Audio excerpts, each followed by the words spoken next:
So excited. I just can't hide it. I think you're gonna go on the same live I did. that you put in it. That's what I did. Oh, I went on the drink where it said it was scheduled, and I just pushed go live. So we Gucci.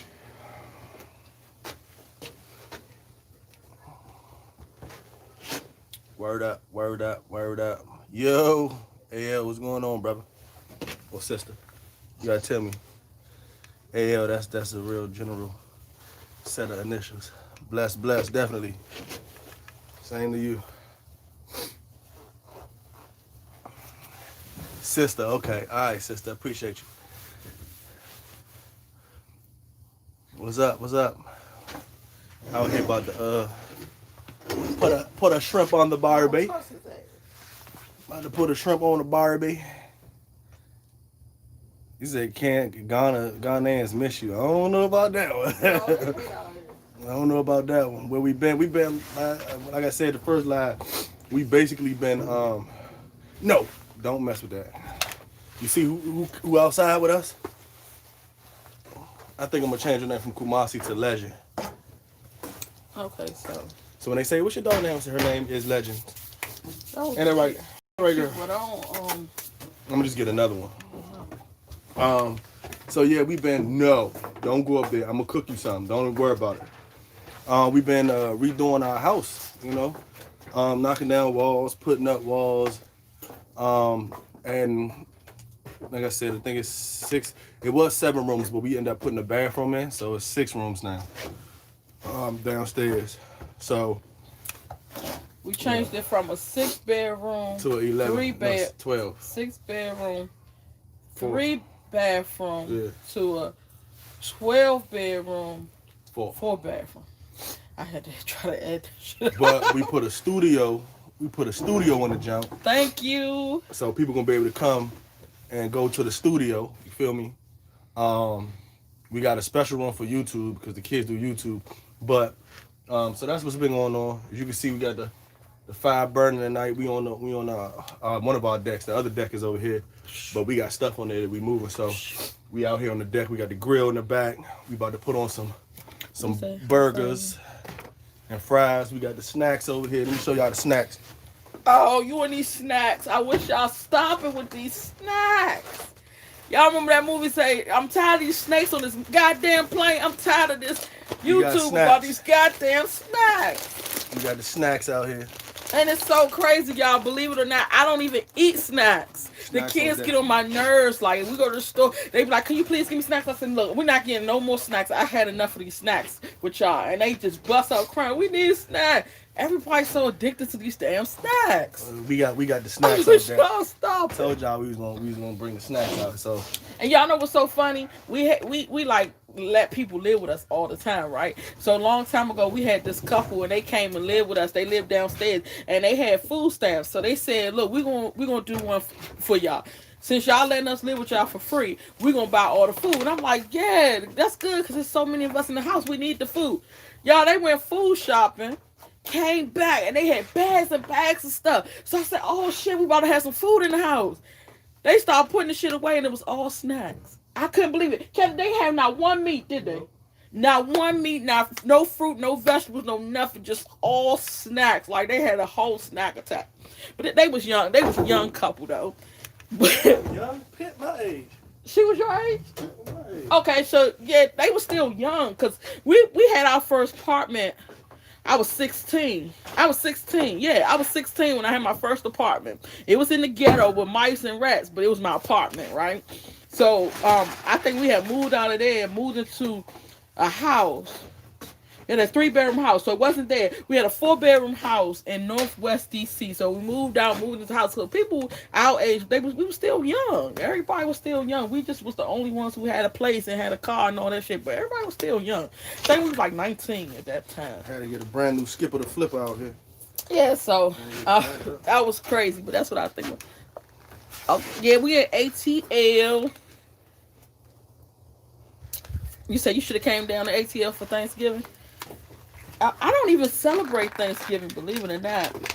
I don't celebrate Thanksgiving. Don't celebrate Christmas. Don't celebrate Easter. Don't celebrate Valentine's Day. celebrate shit.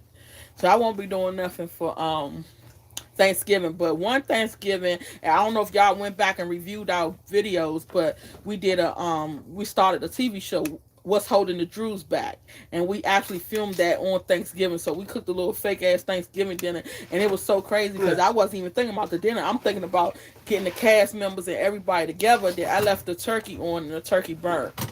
So we ate the burnt turkey anyway at the table for that scene. You remember that? Yeah, I remember That was that. like 2017. Mm-hmm. That's the last Thanksgiving I can remember. Yeah, exactly. That We don't celebrate no European holidays. Yeah. Near one of them. So that's what it is. And I grew up 7-Day Adventist, so most of that shit we never celebrated anyway. So I've never had a Christmas. You know what I mean? So Oh, and I wanted to address something real quick. So the video that I put on today about the people getting beat during quarantine in March of this year when the first lockdown first happened. I put that video up because people always say, K Squad be lying, K Squad be lying. So I'm just trying to come with all the receipts. So some people will look at just regular people looking and be like, why are you putting this video up? I don't see the concept of this video. But I'm trying to put the video up for the naysayers and the people who always saying, oh, K Squad be lying. So somebody told me I be lying, and I was lying about people getting lashes. When you come outside during quarantine and they say lockdown, now we know in America, you come outside, most of the stores be closed. You go back in the house. But ain't nobody outside whooping your ass. In Ghana, in a lot of parts of Africa, when you go outside during lockdown, quarantine, they whoop you. You get 5 lashes in the back. You might even get more than that. One lady got beat in front of her child. So I just wanted to show that because people say I be lying. And then there was another thing. Oh, this man said I was a liar because he said, what part of Africa did they give vaccines? They ain't get no vaccines. Now, the coronavirus vaccine is coming. And of course, we didn't want it. That's why we packed up and left and went to Africa.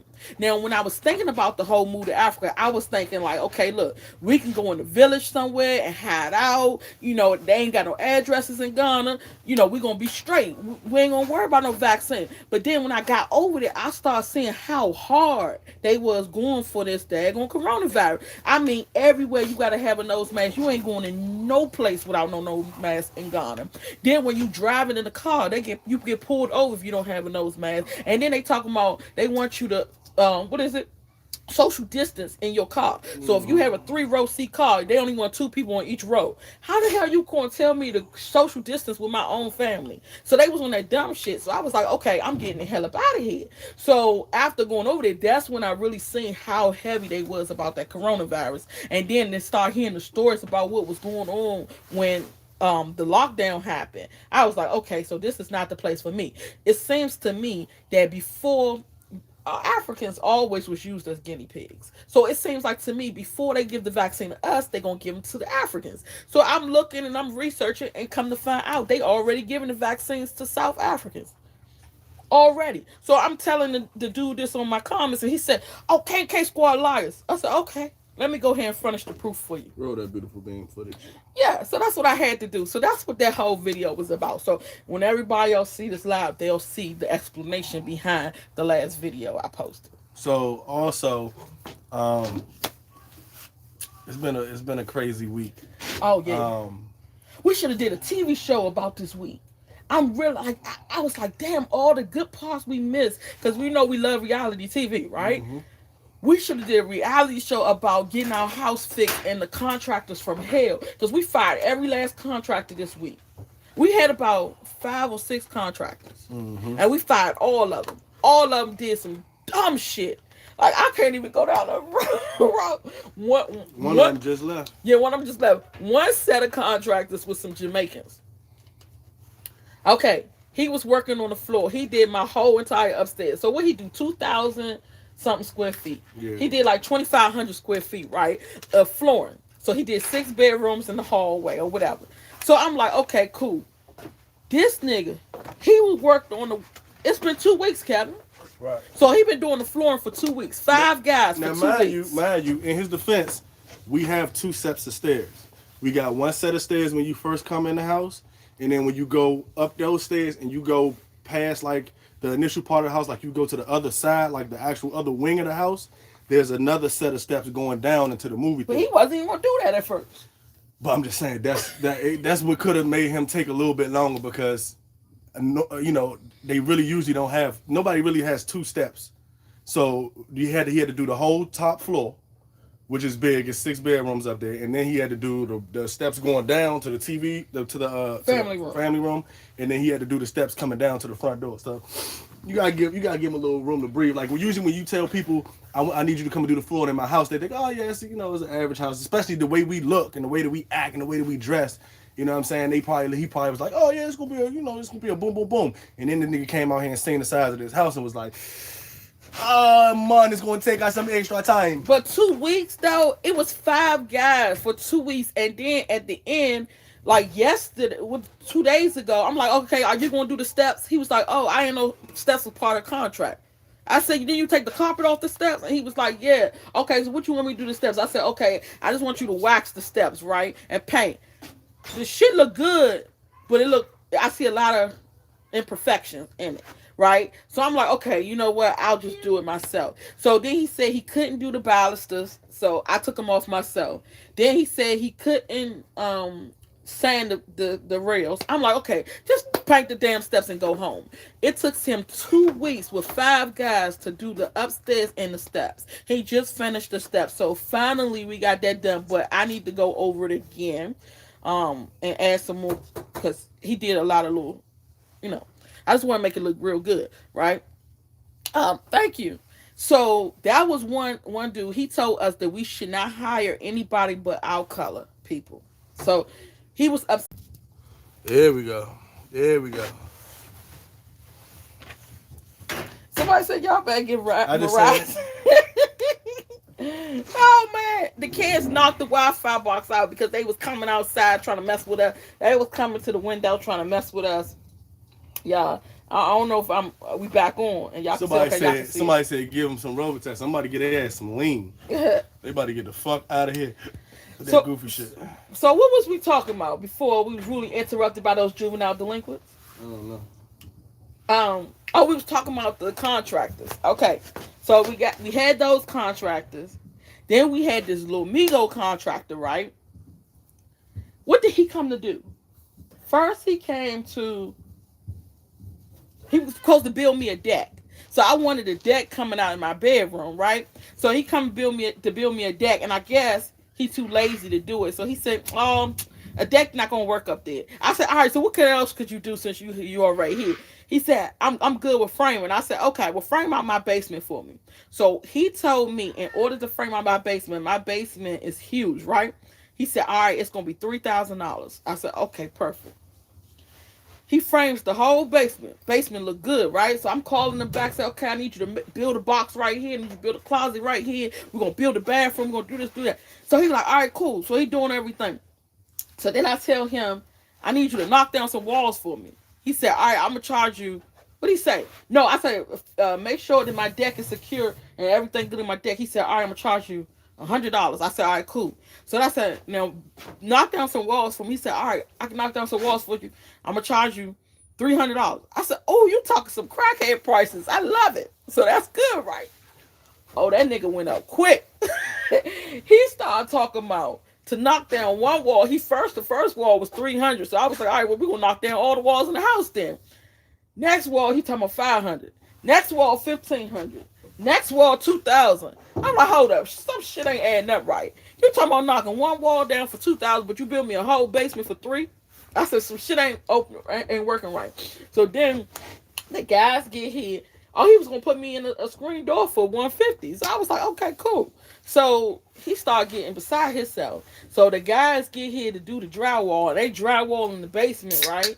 So they telling me, all right, this ain't right. He need to put another beam right here. He need to put another 4x4 right here. So I called him and tell him. This nigga tell me, oh, okay. I was like, okay. So that's all you gonna say? He was like, what you want me to do? I said, come and fix the shit. The people here trying to frame trying to drywall the basement, and your job ain't right. He was like, okay. I was like, oh, you're fired. So I fired the second one. Damn, it's gonna be some long stories to tell y'all about these fucking contractors, boy. I tell you, the shit be so crazy. It don't be making no sense. Like you could put me up all these walls and only charge me 3,000. Then when I ask you to take down a wall, you charge me 1,500. The shit just don't be adding up right. So I was like, okay, he getting beside himself. He's thinking, okay, now I see she got money. I'm gonna go ahead and start adding because she want me to do all this shit. So I'm gonna start adding more money onto it. But if he would have fucked with me the long way, I would have gave him more work. He'd have made more money in the long run instead of trying to gaffle me and make all the money then. But, whew, Lord, Kevin, we can tell some stories, Kevin. This shit was crazy hectic this week for the last 2 weeks. So also, and you can't even negotiate with these people like we do in Ghana. Be like, oh, that's too much. Go down. They be like, go get somebody else. I'm telling you, the American Migos is off the hook. They not playing with us. Okay.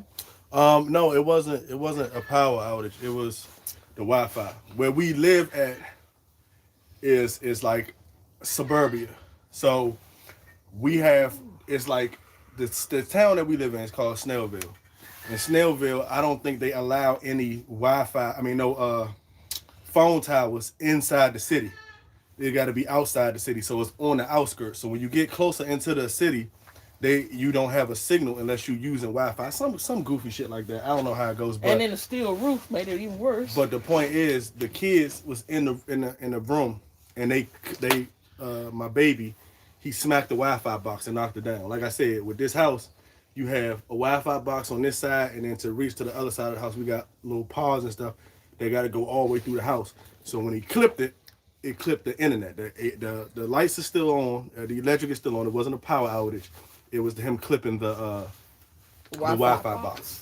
I wish I could have bought some guns. It's cold, but like I said, we got a whole heater up there. We got a heater and we got the grill going.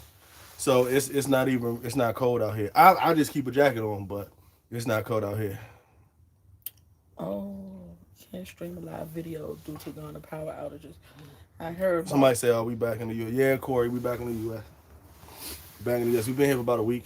Something like that. Back to civilization. Oh my God, it's so different. I called all my African friends when I got back, and I said, "Man, I see what y'all was telling me." Because everybody was like, "Go visit first. Go visit first. Go visit." And then after hearing about all the stuff that was going to happen with the lockdown, and my intuition told me to leave, so I just got everything and just left. And people was like, "I told you should have visited first. You should have went and visited because it ain't like you think." What was funny to me was the lady that you was talking to today. And you was like, she said, "Oh, you not in Ghana no more?" She said, "No." She said, "I told your ass. Why do you think we try to fight to leave? We try to get over here. You talking about you going over there?" She said, "Don't go over to Ghana to live. Go over to Ghana to chill for 2 weeks and 3 weeks and then come back. What the hell you living over there for?" I don't know, honey. Yeah, the music video in Ghana, man. Like, the crazy part about it is a lot of people say, "Oh, post more positive stuff," right?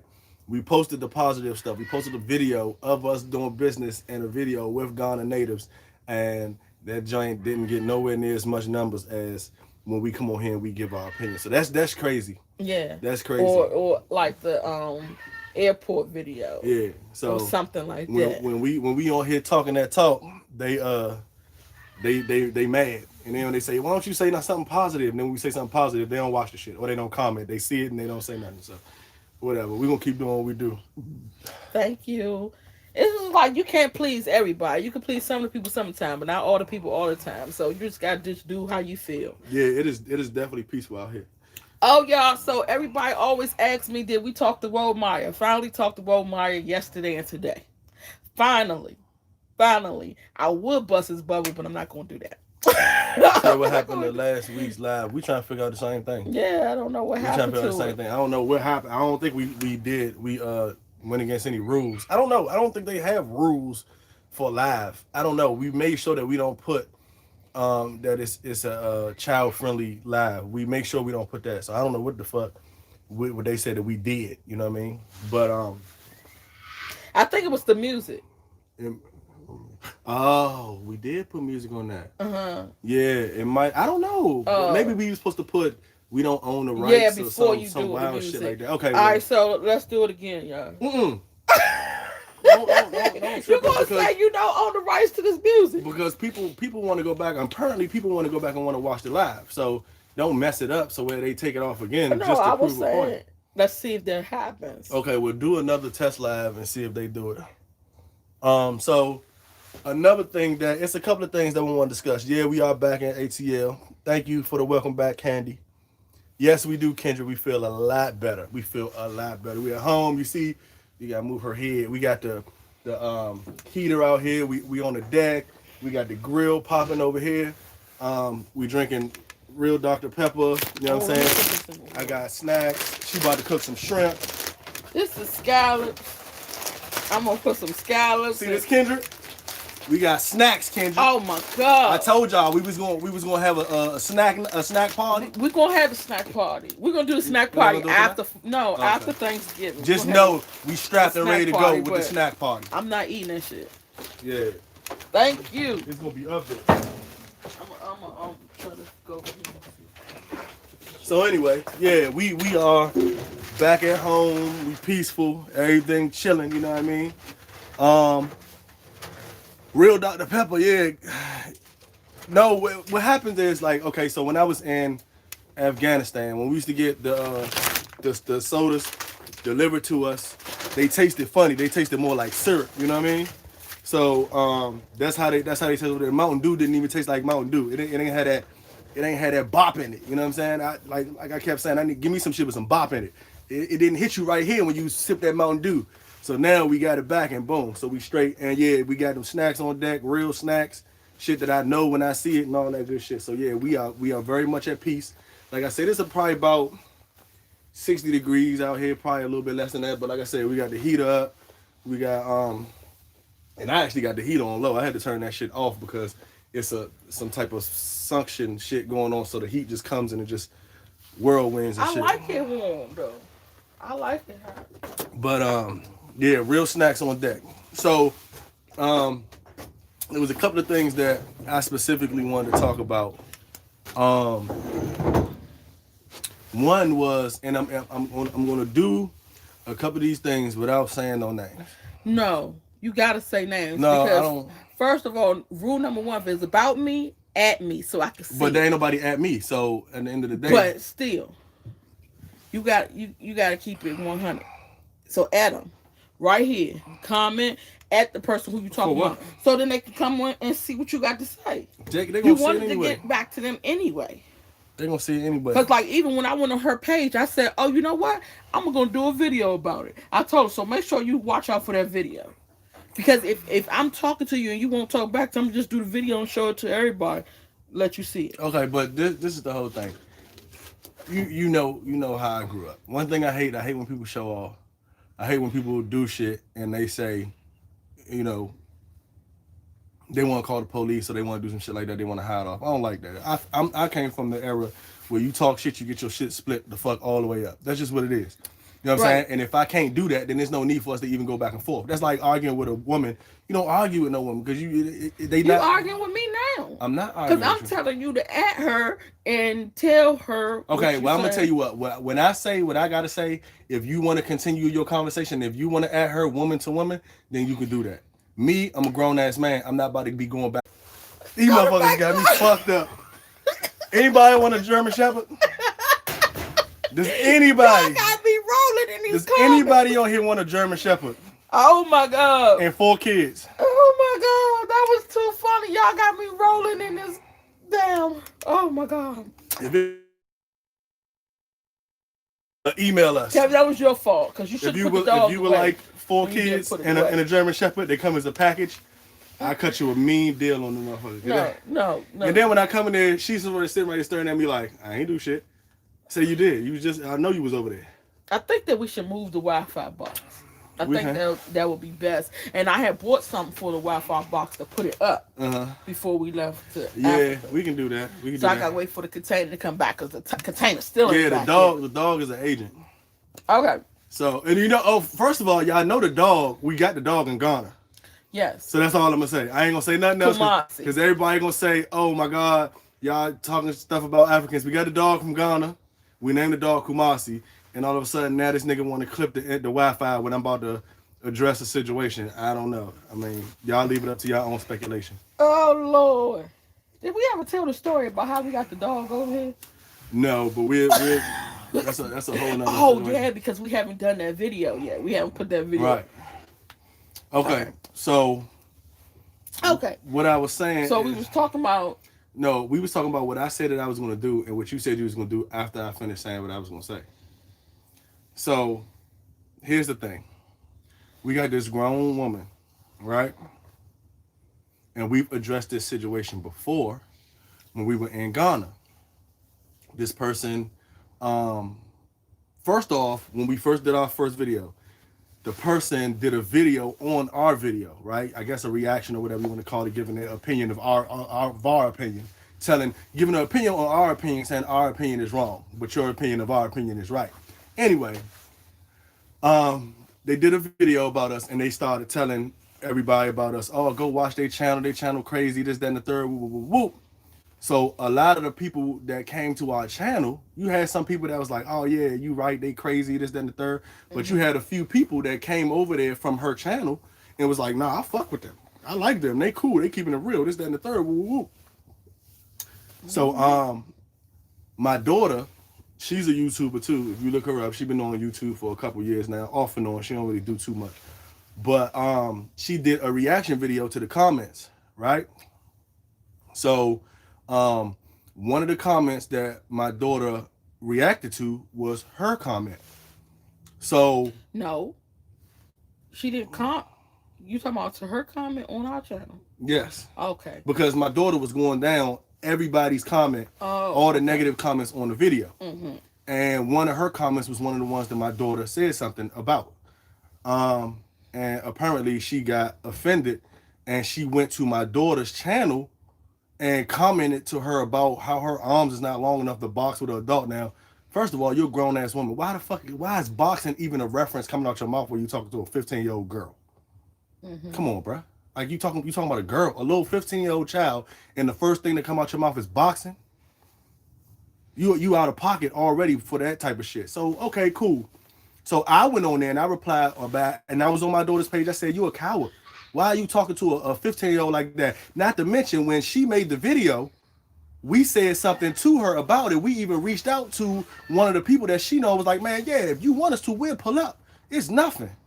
I told it on her page. Yeah, we said that on the page. And I told anybody got a problem with what we saying, anybody got a problem, they want to come see us, we be at Burger King down there every day by the airport. Nigga, pull up. Do what you got to do. I guarantee you're not going to leave in the same condition you came. I don't give a fuck, period.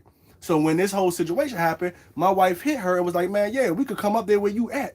It's no problem. 5 hours. You know what I'm saying? Willing to drive 5 hours. So she never said nothing. Never said nothing, right? So we left it at that. You feel what I'm saying? So yesterday, we driving around. My wife was like, man, it's a title talking about some disrespectful kids. Now, mind you. Disrespectful ass kids. Disrespectful ass kids. Now, mind you, we done been out of Ghana for a week. We have not said nothing else about this person. You know what I'm saying? Even when we was on live the last time and people was mentioning her, I just left it alone. I didn't say anything. I didn't feed into it at all. I was like, man, look. Yeah, y'all talking about, but man, fuck that shit. We ain't gonna worry about it. Boom, boom, boom. I let that shit go. You know what I'm saying? Huh? I want it to be hotter. You want it to be hot? Yeah. So we'll wait for you. Go ahead, continue. So, we riding around yesterday. Yeah, she took it down. And we see a video talking about some disrespectful ass kids. So she put a whole live about my 15-year-old daughter. And this happened over 3 weeks ago. Why the fuck are you still talking about some shit that happened 3 weeks ago between you and a 15-year-old child? Like, why are you doing that? Like, you don't have no content to where you got to go back and you got to say, oh, let me do a whole live about a 15-year-old that I got into a and it wasn't even a confrontation. She said something about the comment. She felt like she was adult enough to go on my daughter's page and approach her about the shit. I replied back to her, and that was it. After she said that, after I said what I said, she didn't say nothing else. So I'm like, all right, cool, boom. So we leaving it alone. But then after that, I told, after that, I received the email, and I don't know if anybody who emailed me in the comments, but a guy emailed me, and he said, I think he said, I see that on you. You went on her page and you said you want to pull up. So I'm gonna let y'all meet each other. So I'm gonna initiate the meeting, and we can meet at a public place, both for you and her. And I'm gonna be there just to make sure things don't get out of hand. Check my burger. And I said, okay, cool, I'm good with that. Let's do it before I leave this place. I want to meet her. So he said he talked to her on the email, and she said I want to meet her too. So we were supposed to link up. So the guy texted me back and said, all right, I've been trying to get in contact with her so we can get this meet and greet up, but she not answering now. She not responding. So we end up not meeting. Now, when she went on my daughter's page and she said what she said, she could have actually responded to me because I've commented on her page numerous times. She could have actually came to me and said, "Oh, your daughter was out of pocket or she was disrespectful or what?" Because I'm real I'm not gonna strict. burn it. I'm not gonna burn It's so crazy though because you see us and we are ghetto as fuck, but we in our kids' ass like all the way in it, and we are so strict. To be as crazy as we are, you would not believe how strict we are with And kids. we got a 19-year-old that's in the military that's doing this thing. That's- No kids, no no nothing. virgin, We got no, a 15-year-old girl, no kids. She's still in the house with Never us. had a When we boyfriend, decided we was going to finished Africa, school. they ass was coming with us. It is not no option of what you're going to do. Yeah. You my child. Uh-huh. When we went over to Ghana, we stayed over in Ghana together, and we came back together. But like I said, that's neither here nor there. So anyway, So yeah, so like I was saying, very strict parents. My children do not disrespect adults, and they know better. And like I she said, that yes ma'am, yes. I got sir it on. I type got it person. on low. I got it on low. I'm using charcoal. This one is a propane, and this side right here is the charcoal. I like using the charcoal because it feels more manlier. You know what I mean? But so I got it on real low. If I had it on the propane side, yeah, that shit would have been burnt. But anyway, so we left it at that. So we watching this live. So like I said, the whole live is about my daughter and the situation that she had with my daughter. I'm like, bruh, you said something. I replied back to that, and that was it. Why the fuck are you still talking about this 3 weeks later? You a grown ass woman, and you still talking about two comments between you and a 15-year-old daughter, and my 15-year-old daughter. You know what I'm saying? So So like at this point, you just like go eat, sleep, and shit. yeah, basically. Yeah. So, but I think that shit. I think that shit is cowardly. I don't know what the fuck be going on with people when they get over to the continent, because it seems like everybody that I talk to that done moved to the continent, they start acting like they soft. Like I don't understand that shit. And then they look at us like we the aggressors when you got motherfuckers doing stupid shit like this on the page. Like you a grown ass woman, you still talking about my daughter. My daughter 15, she done moved on with her life. She done put up new YouTube videos. She done did a whole music video in Ghana. She done went on with her life, and you still doing lives about her. I know the parent, he see us. That's what it is, because I got the He's saying, Kevin. yeah, I got the window open so he see me and he keep calling my name. I'm not putting his ass on camera tonight. I didn't know y'all could hear it that good. Yeah, he's loud. I know Very he's loud, but we when we used to have him in Africa, and we used to have him in apartment buildings, you could hear him all the way downstairs. A loud ass, annoying ass bird. he about to get mad too. Oh my god. I might have to go close the blinds so Yeah. he can't see us. Yeah, that's probably what you got to do. But so yeah, I thought that shit was cowardly, bro. Like I don't understand that shit. Like it's never that serious to where you gotta complain and keep arguing with a 15-year-old. So then she brought people. Oh, so this is the thing that pissed me off the most. She said that my daughter made a video about her. That's what she said. That was her summarization of her whole video was. So she got the nerve to make a video about me. The video was not about her. The video clearly said reacting to the comments. Her comment was just one of the 2-second comments that my daughter read and reacted on, and she kept it moving. She made it seem to her audience that my daughter made a specific video going on about what she said. You see what I'm saying? Mm-hmm. She read the comment, she read the name, and she said what she had to say, and she went the fuck on about her business. She tried to make it seem to her viewers that my daughter specifically made a video coming at her personally, which was not true. So you go to a 15-year-old girl's page, you talk shit to her, and then you get mad when she replied back to you. That's what she doing. Which was you. The That's reply crazy. was you. That's crazy. The reply was you. I don't know if it would have been any different if you would have let her know that the reply was It don't you. even matter because, like I said, at the point the point of the matter is, why are you still talking about that shit? No, I mean, because Even in her defense, I wouldn't like no child to disrespect me, because I don't like disrespectful ass Larry, children you talking about at somebody all. stalking her page? Ain't nobody stalking her page. See, the thing is, when these YouTubers get sad and get mad, they motherfucking they unfollow or unsubscribe or do Yeah, all that she already dumb, said she do all unsubscribed that dumb us. idiot shit and all that whatever. I want to know what the fuck going on, because a lot of people out here keep putting shit on about us. A motherfucker just made a video about us the other day, and I'm address that too. But motherfuckers love to make videos about us. You know what I'm I saying? don't Talking mind. shit, trying to get clout, and you know they'll make a video and it won't even be about nothing. All they says K Squad, this, that, and the third, blah blah blah blah blah. They don't even say shit. All they put is K Squad in the notification, and they get them clicks He said because people see. cocaine. We just want to make sure Kev is good. So Your phone. So to her defense, I don't like disrespectful children either, and that's why I always say I don't play with other people's children. So if she thought that my daughter was commenting back to her when she said it, it would probably be better if Kevin would have said, "Oh, this is her father, and I'm telling you this," and maybe it would have been a different story. I don't know, but that's the situation. He was very upset about that, about seeing that she's still talking about her after all this time. Um, but for me, I think that she should have just came to me and we should have met up.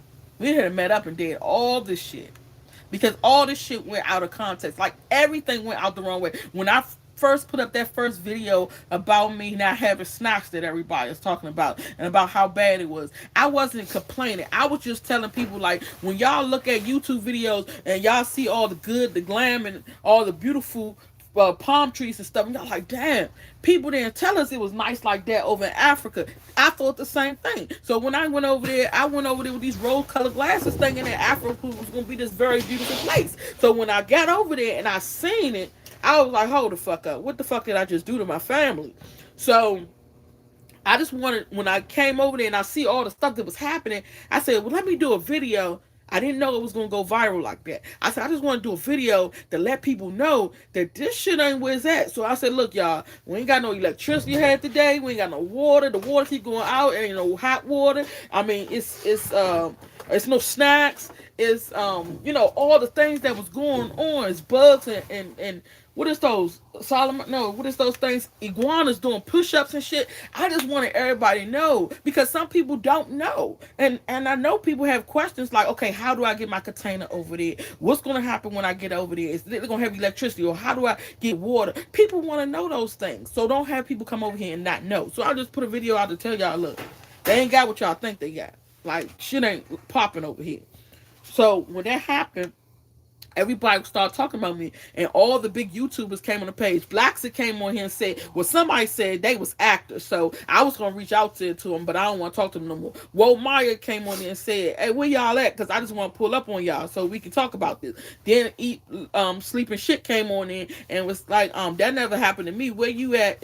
Contact me because we can meet up and I can help you out or whatever. I didn't know she can go back next door and talk about me like that. And then who else? African Tigress came on there and was like, oh, I heard that she was an actor and this was just a joke. And they thought that I was joking, because I do, when I be telling stories, y'all, I must admit, all my life people been saying, when you tell stories, we don't be believing your ass. Your stories just sound crazy as shit. All my friends told me that. Everybody told me that. I be telling them God honest truth. I don't be having time to be playing the bullshit. People be like, nah, them stories be sounding fake as shit. So when I was on them, and I'm telling, they probably thought that I was joking. So all the big YouTubers that reached out to me didn't want to talk to me after that, because they thought it was a big ass joke.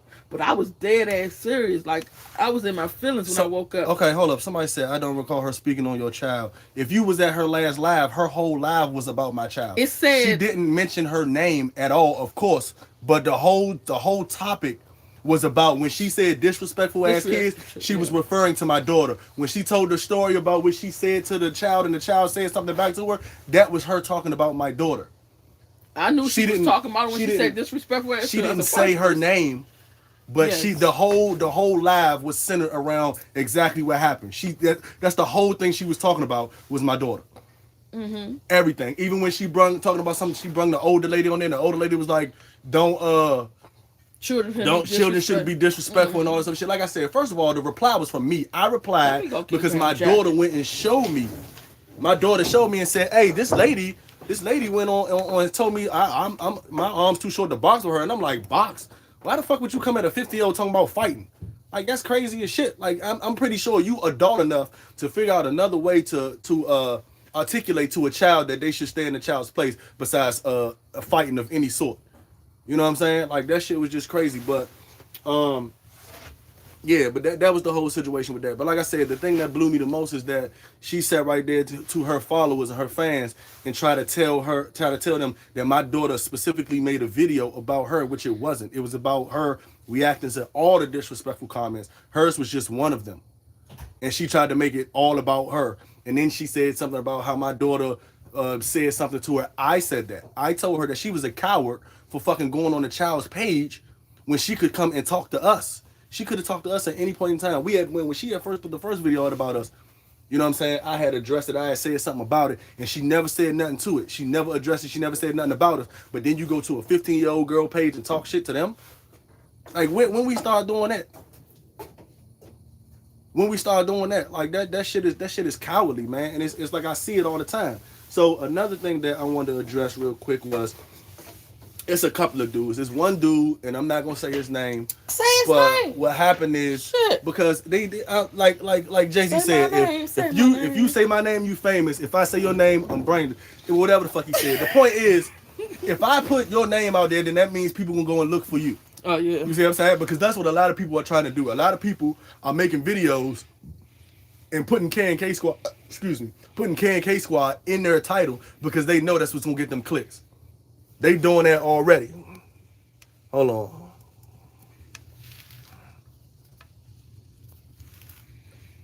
All right, Shawty, you're a moderator now. They put our name in their title to get clicks. That's what they do. So it don't matter what the fuck they say. They just go K&K Squad.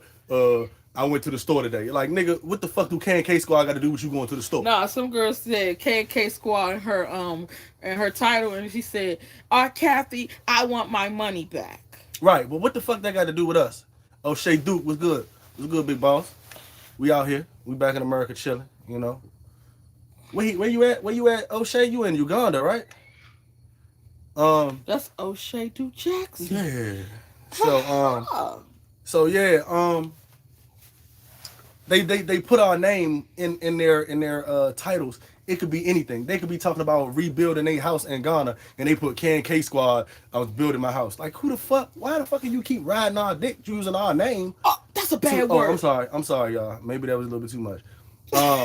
Why y'all clout chasing our name to boost your channel stats? But that we got used to that. We like, all right, cool, fine, whatever.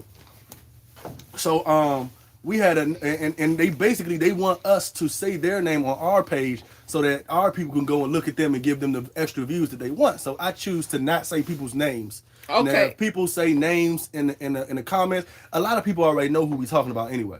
So there's no point in even putting their name out there or making a video about them when my peoples, the people that rock with me, know who I'm talking about because they see the shit just as well as we see it. So there's no point in me saying your name. Okay, so now you say you was going to address some things, right? Mm-hmm. Not just eat, shit, and sleep. Mm-hmm. Okay, address the thing about the bank. What you mean about the bank? What happened at the bank when you went to go withdraw some money at the bank? Oh, yeah, so at the end of the day, I ain't know we was on Kanye West status, right? So we come home, like I said, as soon as we came home, we hit the ground running. We came back to the house. We was like, all right, so we want to open up the house. You know what I'm saying? So we was like, boom, we're going to go get some contractors. Now, I like to pay my contractors in portions because I want to make sure that they do the job. So we went to Wells Fargo. We get some money out the bank. We come back home. It's a live. Somebody on live. Now, this is another person that we don't even know. We have no idea who this person is, right? And they say, oh, K&K Squad is back in the United States, yada, yada. My friend is at the bank and she took a video of them, yada, yada, yada, yada. And I'm like, what the fuck kind of weirdo shit is that? Like, who the fuck videos people at the bank? You know what I mean? Like, that shit was beyond me. And I don't know this lady. I've never seen this lady. I don't know how many followers she got. She probably got about 12 followers. You don't know if the lady right here in the live. Right. So at the end of the day, I'm like, first of all, why the fuck are you so pressed? You know what I'm saying? You a grown ass woman. You got grown ass women videotaping grown ass people, you know what I mean? Just to run back and tell you, oh, I seen K Squad. Like, what the fuck? We that important? I had no idea we was there. I had no idea that my wife saying she wanted snacks was gonna make her a fucking entity. DC. That shit was crazy. I'm looking at that shit like, what? Yeah, O'Shea Press. You know how that go. You already know. When I get mad, the DC come out, man. I can't even help it. I be trying to talk intelligent sometimes. When I get pissed off, that shit go out the window. Eat, love, defecate. Exactly. That's basically what she be doing, defecating right out her fucking mouth. But so I don't understand that. Like, but this is the type of shit that goes on. People will see us. They won't say nothing to us though. Like I said on my last live, we seen one of the dudes that was talking much shit, right? He probably on the live now. He ain't on the live. I ain't seen him on the live since he bumped into us. Nigga named CB. And he used to be on here talking shit every time we was on. Every time we was on, he talking shit. Yeah, you better leave Ghana. We gonna run into you and this, that, and the third. Boom, boom, boom, boom, boom. I see we about to leave. We at the airport. He was like, K Squad. I'm like, man, yeah, what's good? Who is you? He's like, first of all, before he even said his name, he was like, first of all, let me apologize to you because I was upset. I was hurt when you said what you said. Where's your wife? I don't want to apologize to her too. This is before he even said who he was. I'm like, man, but what are you talking about? I said, my wife right there. He's, well, I want to apologize to you, Miss K. I'm sorry. I apologize to you, Mr. K. I'm sorry. I was just hurt when you talk about people, evil things come out their mouth and all this. I was like, all right, so who are you? He's like, oh, I'm CB on YouTube. About time you start dropping names. I said, so you was the one that was talking all that shit. He was like, man, yeah, like I told you, I'm sorry, I apologize.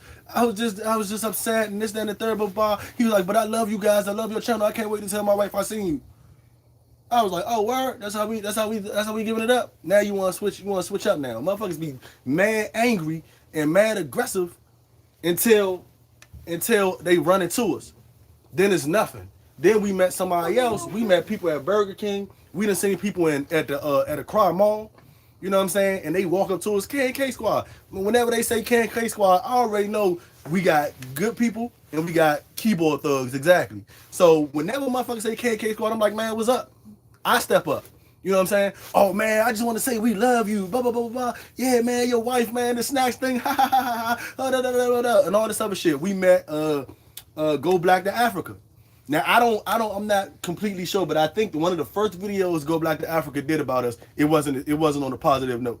That was the one that went 147,000. Right, it was on a positive note. You know what I mean? He reached out to us. We talked. Like I said, I tell anybody we could either do it the friendly way or we could do it the gangster way. It don't even matter to me.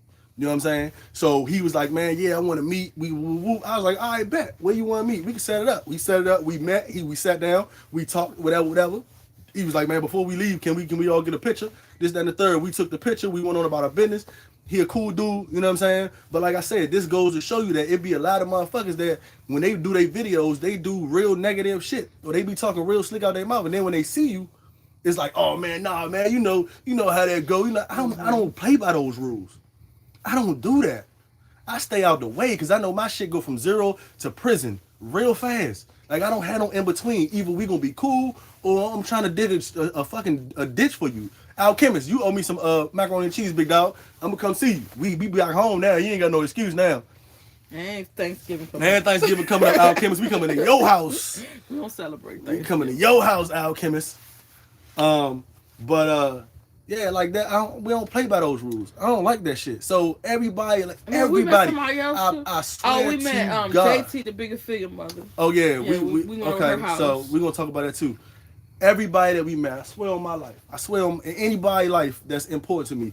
Every person that we seen, nobody never said nothing negative, and we've seen over 7 people since we started this channel. Nobody talked sideways when they see me to my face. Nobody. The dude in the Burger King, he said, I don't agree with everything y'all said. Right. Yeah. But he was like, I want to talk. I want to sit down and talk. Let's come upstairs and we was going to talk and all this other shit. Like I said, everybody that be doing all this, man, you better leave before I run into you. And then you run into me and it's like, oh, let's sit down and have a conversation. Nah, we ain't about to have no conversation now. I'm about to smoke your bitch ass. Fuck you talking about? Somebody said, do you guys miss Africa? Go Black to Africa just keeps it real. He does. Mm. And like I said, he did another video after that and he was saying, he was like, I agree with them on this. You know what I'm saying? So I don't believe that he purposely tried to shit on us. I think he just gave his opinion on our opinion. And then when he came back, he did another one.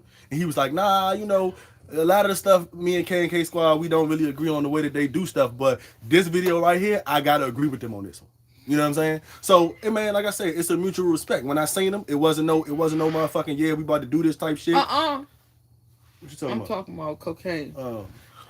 It wasn't no shit. no gang bang. You might have to go close the blind. Okay. This time. It wasn't on no goofy shit. And like I said, the video that he did after that or around the time, he was like, man, yeah, I actually agree with KK Squad on this one. Like I do. Like the shit that they saying is real. And then if you look at his videos, they started kind of changing to the type of videos that we were putting out, which was basically saying, okay, so this is what's really going on. We got Ghana. It's a beautiful place. It's beautiful people. However, we're gonna show you something that you may need to be prepared for when you get over here. That's what the channel was for. It was for anybody that's African American that has this looming want to go back to the motherland, and they need to understand that while it's gonna be good for a lot of people, some people just is Africa not for everybody. You know what I'm saying? Africa not for everybody. And then also you need to know about the steps and the hiccups that you may face when you get to Africa, because you don't want to go over there unprepared. People always talking about, y'all came over there unprepared, this, that, and the third, blah, blah, blah, blah, blah, blah. One of the reasons is why we weren't as prepared as we probably should have been is because when you go on YouTube, everybody lying to get likes and views. Nobody is actually saying, yeah, you know, Ghana straight, but this is what you need to look at when you get here. This is what you need to make sure. This is what you need to look at, blah, blah, blah, blah, blah. You know what I'm saying? Nobody's doing that. Whenever I see a video for Ghana and it got 100,000 likes and views and all that other shit, it's niggas partying and shit. Oh man, yeah, Ghana this, Ghana that. It's trash all over here. It's open drains over here. It's cows in the background, but they got the camera straight up towards them dancing and shit. You know what I'm saying? You seen my daughter video. My daughter video was done in Jamestown for the most of the part in Jamestown. Jamestown is severely crowded with dirt and trash and stuff like that. But in that video, you do not see any dirt. That's what they do for all of these YouTube channels clicking, trying to make it to where as though, oh yeah, I want a bunch of followers and shit like that. All they doing is misleading black folks. That's all they doing. It's just like when the motherfucking colonizers came over to Africa and they took the slaves. It was like, oh yeah, we taking y'all to the land of freedom. And then when the motherfuckers landed off the boat, they was like, man, get your nigger ass over there, smash, start hitting niggas with the whips and start beating and raping and setting niggas on fire. That's basically the mentality that black people have. So they come over here and they say, well, shit, as long as I get paid, I'm gonna tell motherfuckers whatever they want to hear. So if they want to hear Ghana is the place of opportunity and all this other shit, that's what I'm gonna tell them, because that's where I'm gonna get the likes from. That's where I'm gonna get the shares from. That's where I'm gonna get the views from. You know what I'm saying? And I'm gonna get paid off that shit. I don't give a fuck what happened to when they come over here. When they come over here, they gonna see it's bad, that it's not all good. But that don't matter to me, long as I get paid. That's not what we about.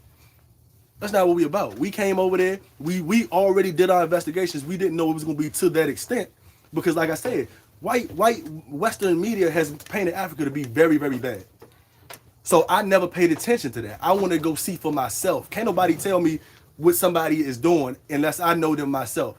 You can't tell me, oh yeah, man, son shiesty, and I go, oh yeah, that's a shiesty nigga. I don't know. I need to go meet him first. You see what I'm saying? Before I can say that he's shiesty. So at the end, yes. I don't have no butter. And ain't nothing in the refrigerator? Nope. And it's gonna be too late to call Amazon. What time? No, they said Amazon, the last delivery is at 11. It's 10. Late. You better check now and see if they got an open slot. They're not coming out here this time of night. They delivered at 11 last night. Or they said the latest was your phone right here, you know. Oh, I gotta get cheese. Okay. So we wanted to go see for ourselves what Ghana was. So when we got there, we was like, okay, so we got black people that may or may not be following behind us that don't know the whole picture. They only giving you half the picture, just like the colonizers. So we made the channel and we were actually vlogging what we saw. We didn't come over here and say, oh yeah, it's gonna be a shit on Ghana Fest. We said, okay, so whatever we see, we gonna video it, and they gonna take it for whatever it's worth. That's just what it is. You know what I'm saying? Now, of course, you had people that was hating. That's cool, no problem. It don't matter. But at the end of the day, like somebody just said, Africa needs a lot of work, but they stubborn them on this. Exactly. And when you tell them some shit, they get offended. You know what I mean? they get offended. They start cussing you out and all that other shit. They not gonna do nothing. They just gonna run their motherfucking mouth. Cause like I said, we was moving around Ghana with the kids and everything. And everybody that we seen, they was like, oh yeah, we love your channel. Oh yeah, hey guys. I mean, I don't agree with everything you say, but you know, we cool though. Okay, great. Move the fuck on. You know what I'm saying? So that's the whole situation with that. But now we got another dude, and the problem with his channel is he would start speaking on my kids. Now, the thing about this dude is he migrated from either Ghana or Gambia, from what I understand. One of my homeboys, shout out to Nak Meezy, he be doing all the background checks on these clowns that be putting our videos up and shit. He migrated from his country in Africa. You feel me? He ran away. He got on the boat, damn near died, going over to Italy to serve the white man in Italy. But then he gets over to Italy and he makes a video talking about that we not strong enough. But we not strong enough for the country that you ran away from. You know what I'm saying? So you talking about people talking about something, oh, you go back to America, you going to Babylon and all this other shit.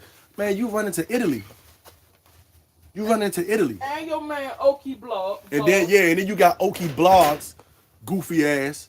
He done ran over there and he picking strawberries for the fucking Italians. But he making videos talking about oh God, Africa is not for the weak. Well, I guess your ass didn't make the cut neither, because you back over there. You done ran away from Africa. Now you over here in Italy picking strawberries and shit. Like a fucking slave. Get the fuck out of here. You talking all this dumb shit. Oh, yeah, you lucky. Ain't nobody running to you, nigga. Everybody ran into me. Ain't nobody did shit and you wasn't gonna do nothing either. Go pick some strawberries. Kevin, your ass lit tonight. You know what I'm saying? Nah, because I told them. I already told them. That's why I said make the title of the video. We gonna address a couple of things. Mm-hmm. You addressing some things. Yeah, we gonna address everything. Oh. So at the end of the day, and you calling out names. I mean, fuck. I'm gonna call out the men names. I wasn't trying to call out no female names because that's some female shit. A lot of these male YouTubers keep talking shit about you and all that other shit. That's punk shit. That's coward shit. What type of grown ass man go at a woman? You know what I'm saying? Then these niggas will be the same ones talking about some, oh man, Africa is tough and our men are this, that, and the third, and then I'm seeing a bunch of grown ass African men talking about some, oh that girl, she's fat. Oh, that girl, she's ugly. Oh, you want snacks. Oh, this, that, and the third, blah, blah, blah, blah. Like, nigga, you a grown ass man. You want to go at a woman? You a sucker. You a coward. You will not see me say Shawty's real name on my live if she a female. I will not do that shit. Like I said, if she want to do that, then once I finish saying what I got to say, what I got to address, and she want to get on here and say, oh, yeah, well, you know, boom, boom, boom, her name, this, that, and the third, then cool. They can do that. I'm not about to do that now. Nigga, I'm going to tell you, because when I see you, I'm going to bust you off rip. We not even playing out here. Okay. So I'll call any nigga name out. That shit is nothing. But a female, I'm not about to do that shit. You soft as fuck if you go at a fucking female. You the type of nigga that'll beat on a woman. You the type of nigga that get heartbroken and go shoot the girl and then shoot yourself because she start fucking on another nigga. Come on with that shit, bro. Talking about some, we are strong over here. We are kings and we all this shit. But you going at a woman, a grown ass man. You done motherfucking ran away from your country to go pick fucking strawberries for some goddamn Italians, but you tough. But you strong. You a warrior and all this other shit. What type of warrior go fucking pick cotton? It's 2020. It's a cotton or strawberry. It's strawberry, but you might as well say you're picking cotton. It's 2020. You leave your country to go pick cotton for some Italians. You know what I'm saying? Like, what the fuck is you talking about, bro? And then you going at women, and then so the last dude, he talking about my kids. So now I'm on his ass. He better hope me and this nigga never ever. If we at the same airport, nigga, I'm going to prison. I don't care what country we in. I'm going to prison. This nigga called my kids rats. Talking about some little rats. He laughing from a concentration camp. Nigga, you in a concentration camp. Talking about some K&K squad. Y'all broke and y'all mad because Ghanaians are better than y'all. Now, we not going to really speak too much on Ghanaians. We not going to go there. But I will say like this. 90% of Ghana is under the line of poverty. Right?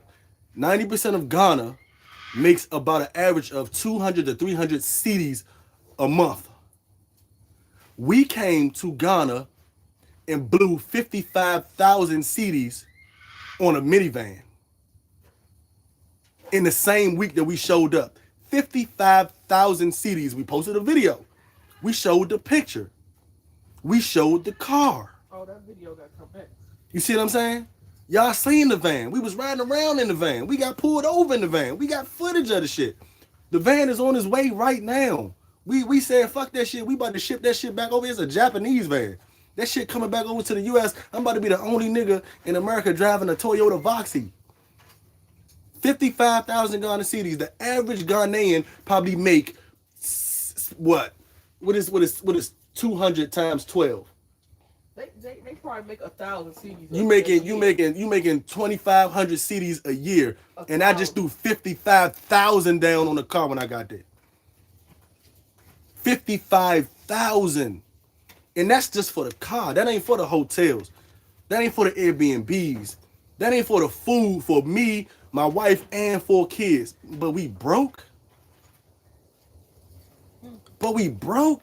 And then when we said, man, this shit ain't for us. It's all good. We tried it. We don't like it that much. We're going to go back home. We went back home to our own house that we own.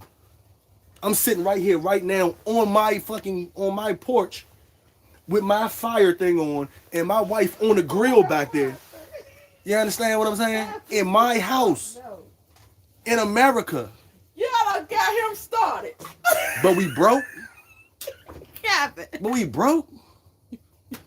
Can you imagine how much money we had? 2 containers.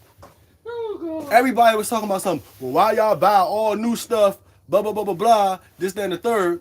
Why y'all buy new stuff to go over to Africa? Because that's what we wanted to do. We wanted to buy new shit. You know what I'm saying?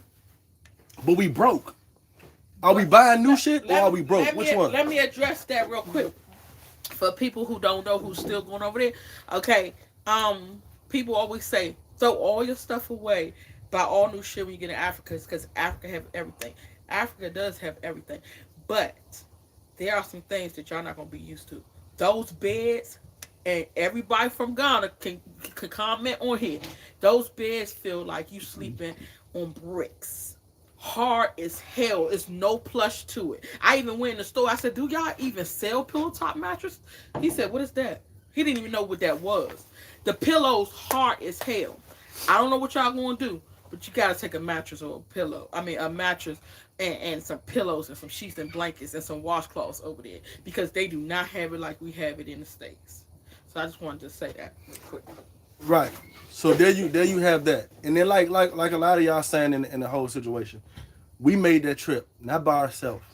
We made the trip with all of our kids and all of our shit. Went over there, didn't like it, and moved everybody back. But we broke. And then when we got back, we immediately started renovating our house again. Like, that's all we've been doing for the last week is renovating our house. We done blew at least another $40,000 just on redoing our basement to where we could put a studio down there, to where she could have a spa down there. You know what I'm saying? But we broke, and you going live from a goddamn concentration camp?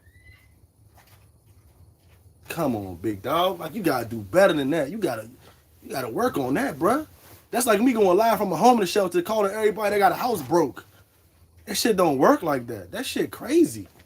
You know what I'm saying? And granted, yeah, we went over there. We ain't like it. We didn't fail. We could have stayed over there to appease everybody. But what the fuck? We grown. And we make our own money. We don't ask nobody for no money. We don't ask nobody for shit. So if we wanted to move to Alaska and come the fuck back the next week, we do what the fuck we want to do. Off rip. That's just what it is. And somebody say, even though you upset, don't disrespect your brothers. Did you not hear the part where I said this motherfucker said my kids was rats? Did you not hear that part? Or are you one of them Africans that think that y'all supposed to say whatever the fuck y'all want to say to us, but when we say something back, we disrespectful? That's what a lady told me. Fuck off my channel, bro. A lady did tell me that. She said that I was very disrespectful and rude to the people at the airport. And even though they was trying to play us and they was trying to extort us and stuff, and they was talking to us or whatever, she said you wasn't supposed to be disrespectful. So basically I was supposed to bow down and say, I know you're trying to take money from me, but I'm going to go ahead and give it to you. And I would have been at peace. Everybody said that's what I should have did. Nah, son, we don't do that. I should have just like laid I said, down and submitted. That's why I had commented on it and said they want to fuck me in the ass and say, oh, it's okay, we got you. Mm-hmm. We're going to be good to you, though. We're going to be good to you. Don't worry about it. Fuck no. I'm a different type of nigga. I'm not going for all that bullshit. So no, it's not how it works around here. Hell no. Yeah. So at the end of the day, anybody talking about something, don't be disrespectful or don't use whatever the fuck. We already put on our page. This ain't for kids. So if you're a grown ass adult and you want to have the ears of a kid, then obviously you haven't been exposed to the world. You need to get the fuck off my channel and go to bed. It's past your bedtime. Oh, people say that all the time. Cause it's up over here. Around your kid. When your kids get outside the street, they're gonna hear a lot of cussing. Exactly. That police will be like, "Get the fuck on the ground now!" Yeah. Your kid gonna be like, "What is exactly. fuck And don't think that it's just in America, because we done got videos and videos and videos of cops beating the fuck out of niggas in Ghana and Nigeria. They killing motherfuckers in Nigeria and slapping fire with each other. Yes. So at the end of the day, don't fucking make it seem like America is the only fucking problem, because it's not. You see what I'm saying? So let's get that shit underway. But like I said, we not one of them motherfuckers that's gonna sit right here and go, oh, y'all talking shit about us? Huh, okay. You know what? You know when the last time that happened? When motherfuckers got snatched from Africa and took over to the United States. Because motherfuckers keep going, oh, don't be disrespectful. Oh, don't worry about it. Oh, just take it. Pray for them. I forgot that we was outside. I'm telling cocaine to shut up. This motherfucker still in there arguing? I'm gonna wake up the neighbors. What time is it? You probably need to cover him up because the neighbors gonna be like, she was out there screaming. They might call the police on my ass. Right. So at the end of the day, the last time that motherfuckers was like, oh, pray for them, or we're not gonna get mad, or we're gonna take the high road, they took half of the motherfucking people that was on Cape Coast and up into Accra and took the motherfuckers to America.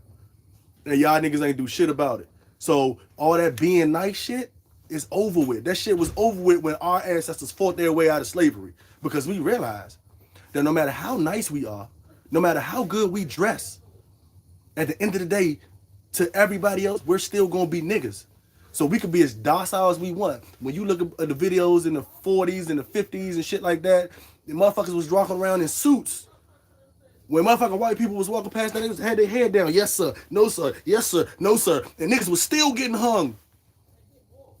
Niggas was still getting hung. Did you seen the infamous video or the photo where everybody with all the black people is sitting in the restaurant and it's white people throwing shit on them and smacking them and punching them in their head, and this motherfucking black people with suits on walking down the street minding their business, and white people just walking up and punching them in the back of their fucking head. It don't matter how we look.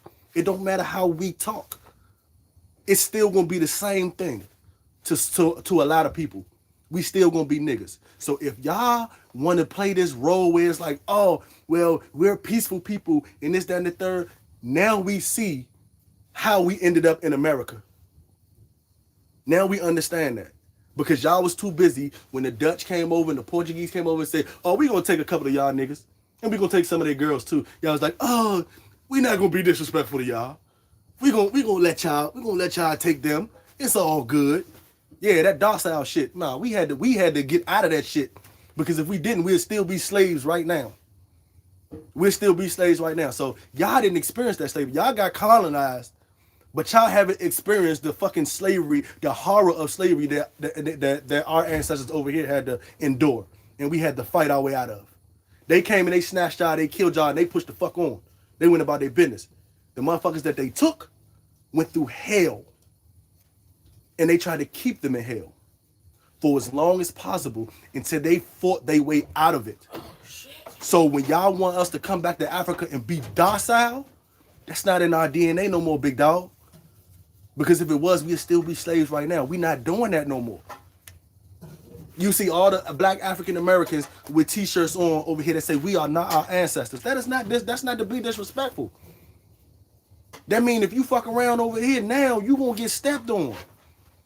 And is there still problems? Yes. Is there still shit going on? Yes. But like I said, when that motherfucker got killed in Minneapolis, the whole city burned.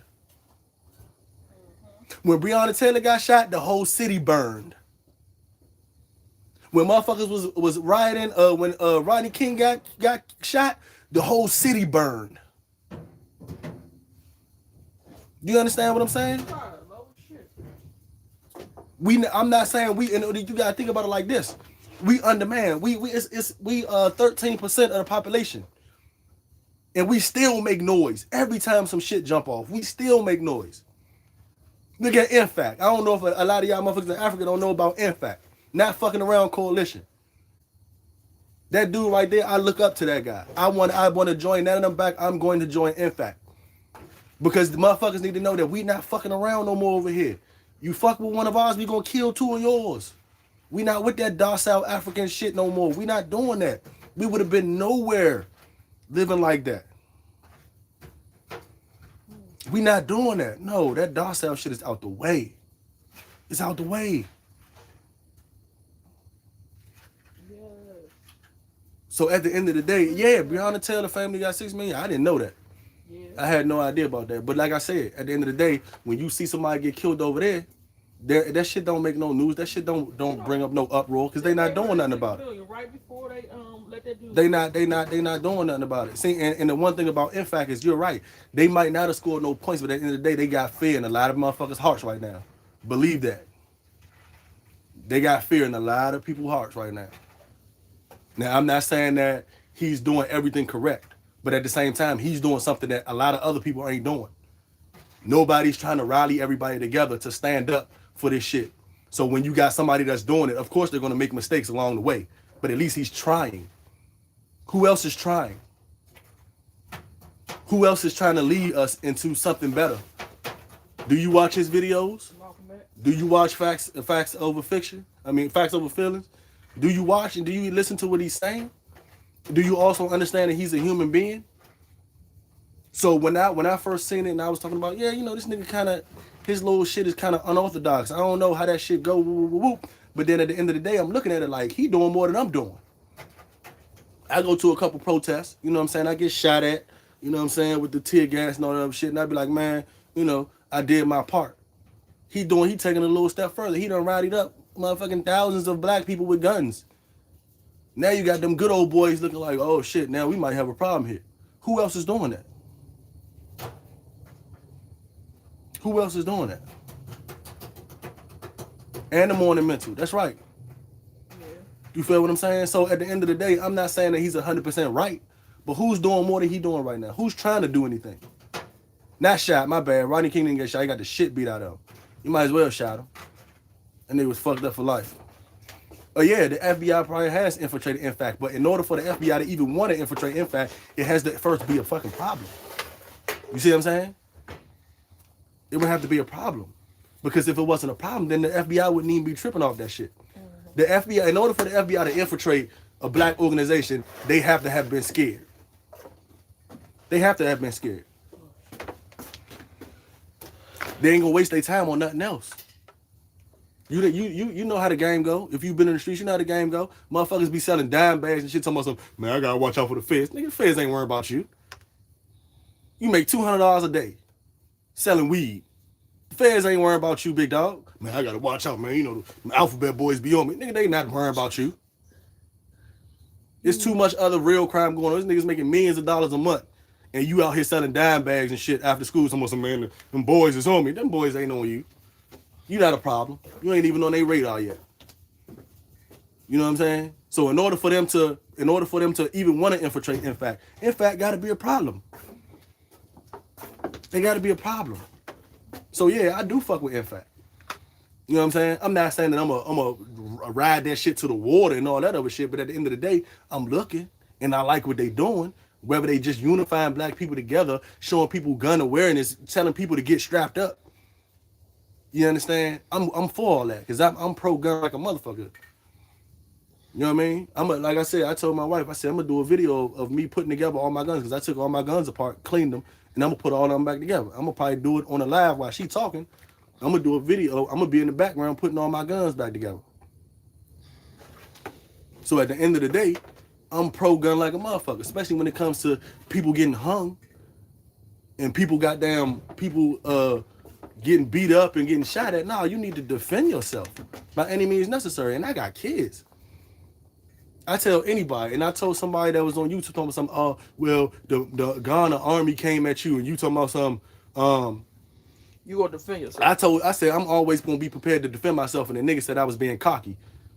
Am I supposed to just lay down? I tell anybody, if you gonna kill me, nigga, you gonna earn this life. You gonna earn it.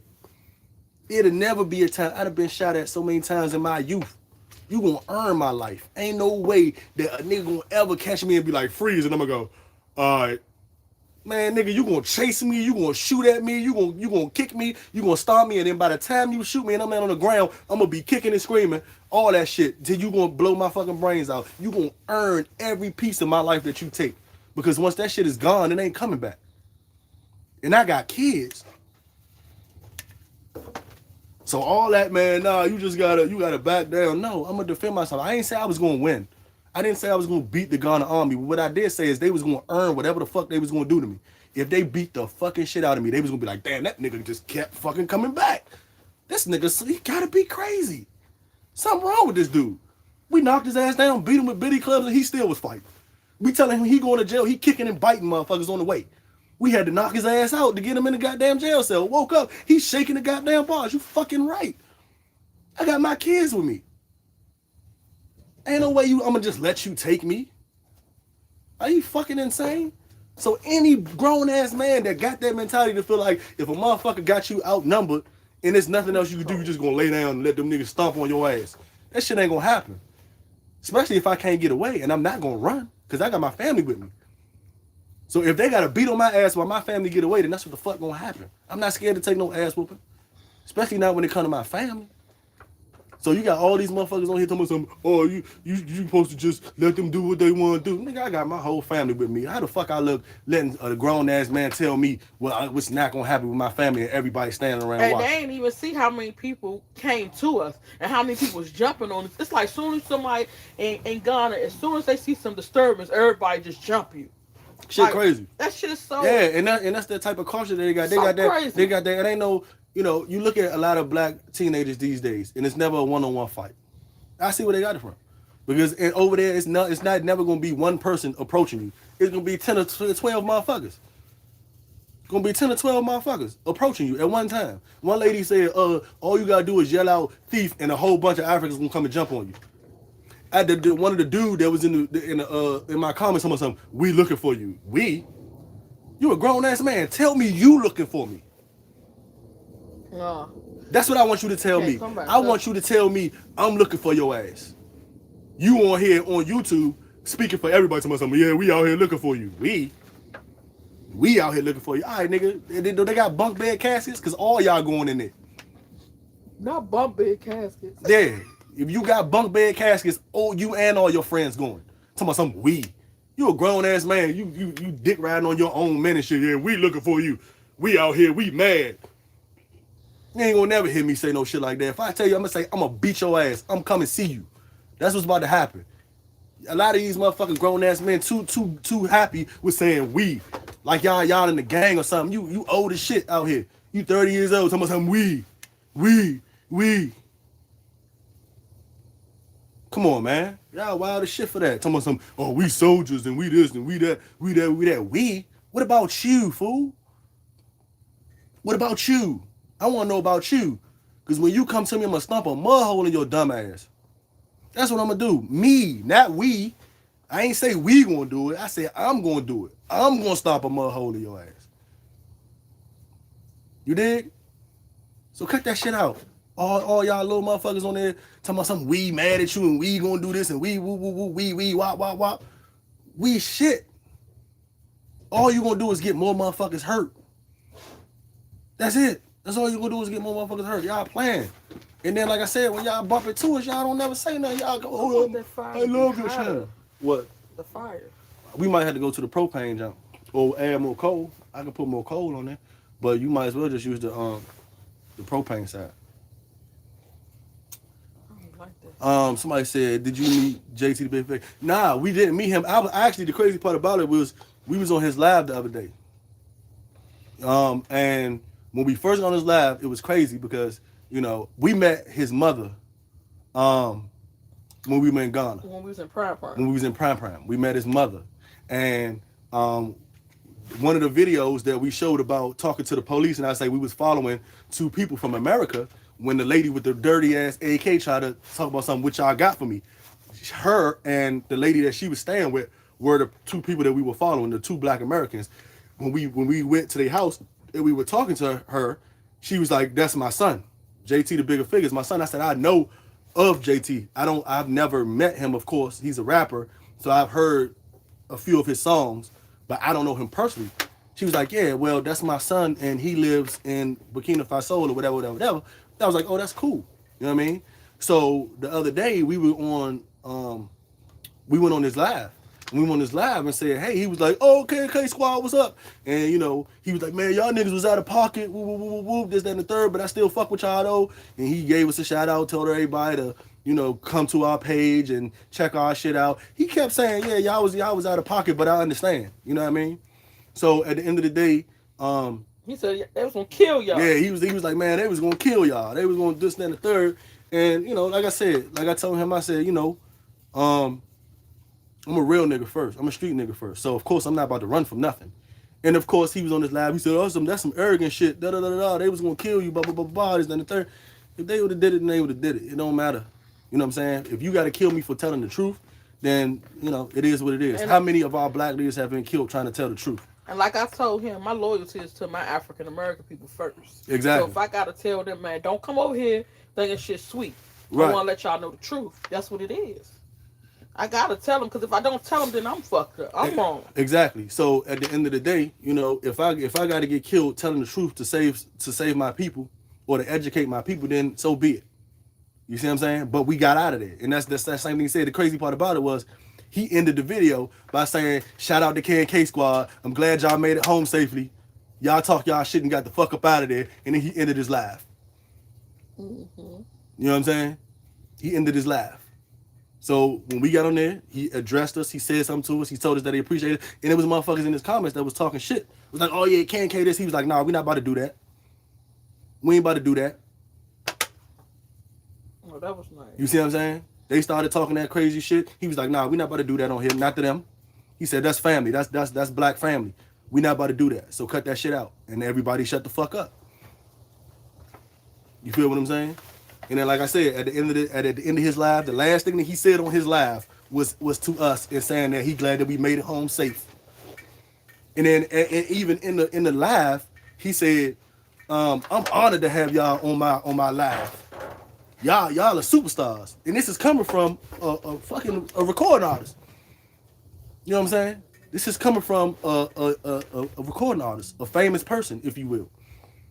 Says that little old me and my wife, he is honored to have us on his live, and that we the superstars. Somebody said he did say that. Yeah, man. Like I said, go to his live. I don't know if he took the live down. I don't know if he keep it up or whatever. But that's what he said. You know what I'm saying? And I ain't know 3 days prior he did a video. Yeah, and then we just found out today, 3 days prior, he did a video talking shit about us. You know what I'm saying? Did a video talking shit about us. But like I said, whenever we talk to people, it's love. It's love. So I mean, it's like I said, I don't know. YouTube is a different type of game, man. I don't understand people on YouTube, man. Like the games that motherfuckers be playing on YouTube, like the way that they be talking, and then when they see you or this, that, and the third, it's like it's something totally different. I don't understand that shit. I don't play by those rules. You know, I just say what's on my mind, and I give back the same energy that motherfuckers give to me. So if you come to me and we can talk on some G shit, that's fine. But if you want to get stupid, then we can get stupid too. You feel what I'm saying? At the end of the day, anybody can get got. We've learned that over history. Anybody can get got. So I ain't never been scared of no man. We all bleed the same. You know what I'm saying? So at the end of the day, my grandfather told me, my grandfather was a Native American, Cherokee Indian from West Virginia. He told me never be scared of no man that piss and shit just like you do. Real shit. And my grandfather died in 2011. You know what I mean? 80-something years old. Gray hair. Quiet. He was, like I said, he was one of them old school Native Americans. He didn't talk much. But whenever he did talk, it was a lot of shit coming out of his mouth. He was a Scorpio, like me. His birthday was November. His birthday was Veterans Day. You know what I'm saying? He was the Army vet. He was a Scorpio, just like me. And come to find out that JT is a Scorpio as well. His birthday November the 8th.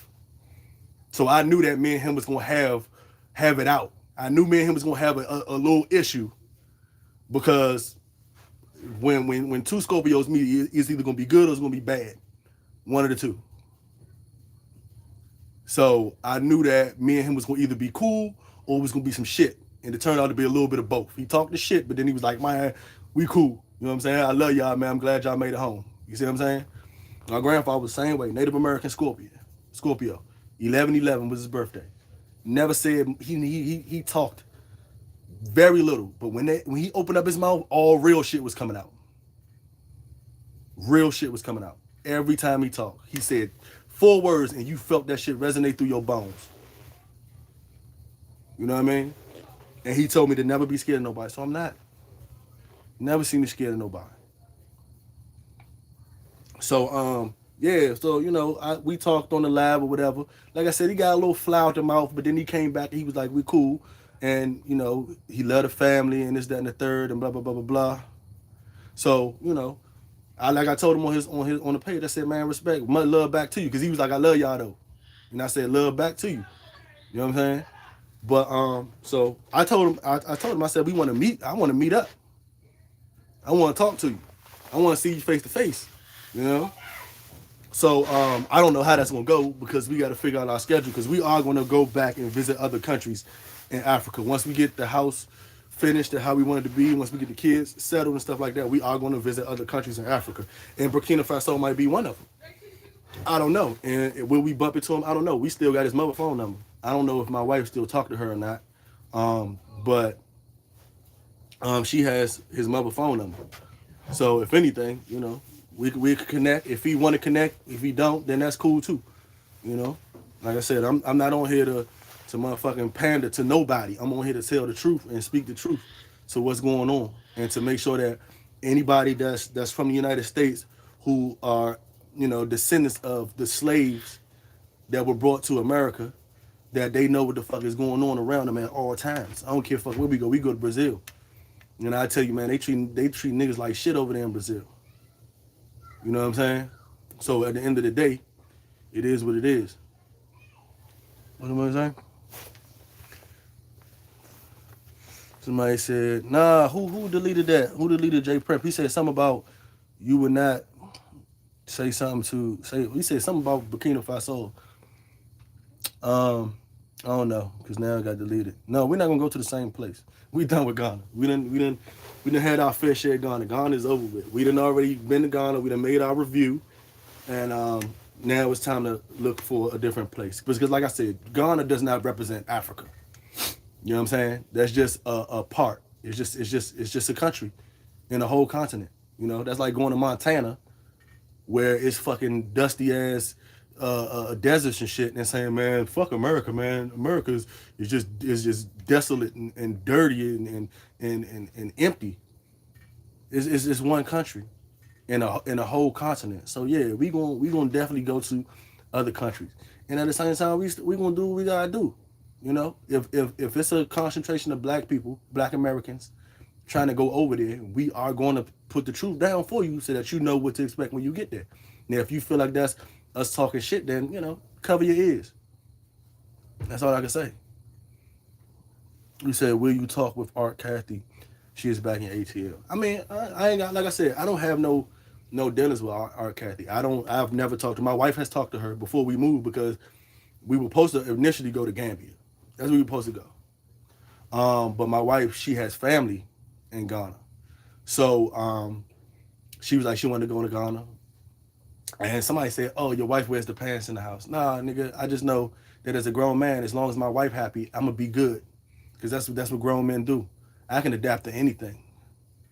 So, you know, I want to make sure that the mother of my kids is okay and that she's happy. As long as she's happy, that means my kids are happy. My kids happy, I'm going to get happy. You dig what I'm saying? That's grown man shit. You know?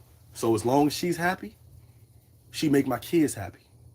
My kids happy, I'm going to get happy. I'm going to be happy. And if I'm not happy, I'm going to figure out a way to make myself happy because I'm a grown-ass man and I can get through anything. You dig? So at the end of the day, no, it's not about her wearing the pants in the house. It's that I respect her. and she does stuff for me just like I've done for her. And I found out that over the 20-something years that me and her have been together, because we've been together since we were teenagers, she been realer than most of my niggas. And I've been in the street. I've been in actual gangs. I got tattoos from gang shit that I used to do when I was a kid. You know what I'm saying? I got so good with the street life that I decided the only thing that I could do was go into the military. That's why I went into the military. Because I was like, man, I'm so used to this soldier shit out here in the street. The only thing I'm good at is hurting people. That's it. So when I was 17, I went into the military. She still had my back. She was really most of the niggas that I dealt with. I'd have been in situations where a motherfucker done ran up on me with a pistol, and the nigga that I was with ran the fuck off. Didn't even tell me what was going on. I got to turn around, and the nigga is this close to me with the gun on my back. Now I got to run. You know what I'm saying? But it's been plenty of times that I'd have been approached and niggas done said what they had to say, and she was right there. Talking about something, I ain't going nowhere. I ain't going nowhere. Realer than most of my niggas. So if I can't treat a motherfucker that's been with me and been always by my back and raise my kids, you know what I'm saying? If I'm not gonna put her request up front, then I'm a dumbass. Because then she can go take around and do that same shit to another man. Then I'm gonna be looking stupid. It's gonna be another nigga raising my kids. And she treating this nigga like the king. And my kids over there with another nigga, and I'm sitting over here looking stupid because I didn't want to put her first after all the shit that she done done for me. When I was in the military, that I was overseas after Afghanistan, she bought me my first Caprice. You know what I'm saying? She bought me my first Caprice. When I came home, I came home to a brand new car. I mean, I paid for it technically because she bought it with my money, but at the same time, she went out and risked her life. She got robbed at gunpoint for that car with my son in her hand. She was taking my son to the daycare. She had a club on the car. A nigga tried to come and take it, found out it was a club. So he waited for her to come outside and put a gun to her head and stole the whole car. The keys and all. So why the fuck wouldn't I put her first? That's my kid's mother.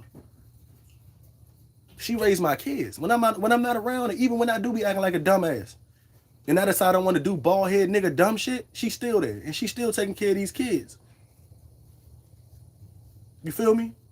So whatever she says goes. It ain't about no motherfucking, well, she wears the pants in the family. No, that's my motherfucking wife, big dog. You'll learn about that shit one day. When you got a woman that got your back like she had my back, like I said, I'm far from perfect. I done did a lot of dumb shit in my life.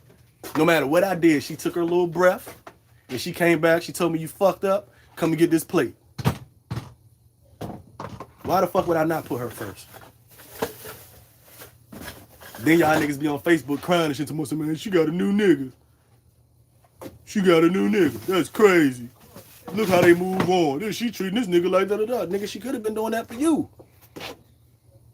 But you was out here playing. What's up? Look at this shit. I had a whole plate. I'm out here talking shit. She done gave me a whole plate. I was supposed to be back there cooking on the grill. No, that's fine. I was thinking about something. She done took the shit. And usually I'm the motherfucker, when she start cooking, I'm the motherfucker that usually take over the shit. But I'm over here talking to y'all and shit. She done fucked around and cooked there.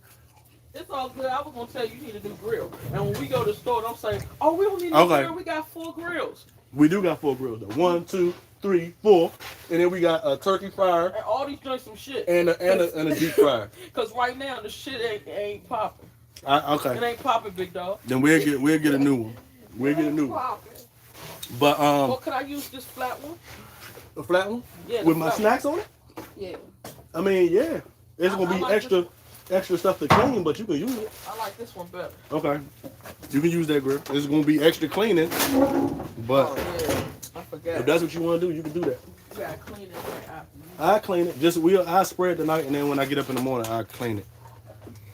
But yeah, like somebody, a motherfucking grown ass man actually said that she wear the pants in a relationship because I want to make her happy. Like, who the fuck? Are you talking about when you were going not easy pants? Yeah, like who raised you niggas? What happened to him? He ain't never like you paid. Who raised these men? These boys. You know what I mean? My grandfather, when he died, my grandmother was right there. And I was always told my grandmother, I want a woman like you. I want a woman like you, grandma. Because my grandmother was my grandfather. You know, a lot of Native Americans, they turn to drinking a lot. You know what I mean? So I guess it was to cope with whatever was going on and stuff like that. My grandfather, when he was, you know, a young guy, he drunk a lot. He fucked up a lot. You know what I mean? My grandmother was always by his side. When he passed, my grandmother was still there. I always told my grandmother, man, I want a woman like you. And I got one. So why the fuck would I even attempt to Why they change the game? You dig? Why are they That rusty, shit crazy. Kevin? Huh? Why are they rusty? I don't know. I had them covered. Yeah. You got it? You want me to turn it? I guess. Let me see. I turned it on already. You did? Yeah. So you could just do that part. Okay. Hold on, y'all. I don't know. I guess because they just sitting out here, but they haven't got rain. Somebody right here? Yeah. I hear it. Cause that one is rusted.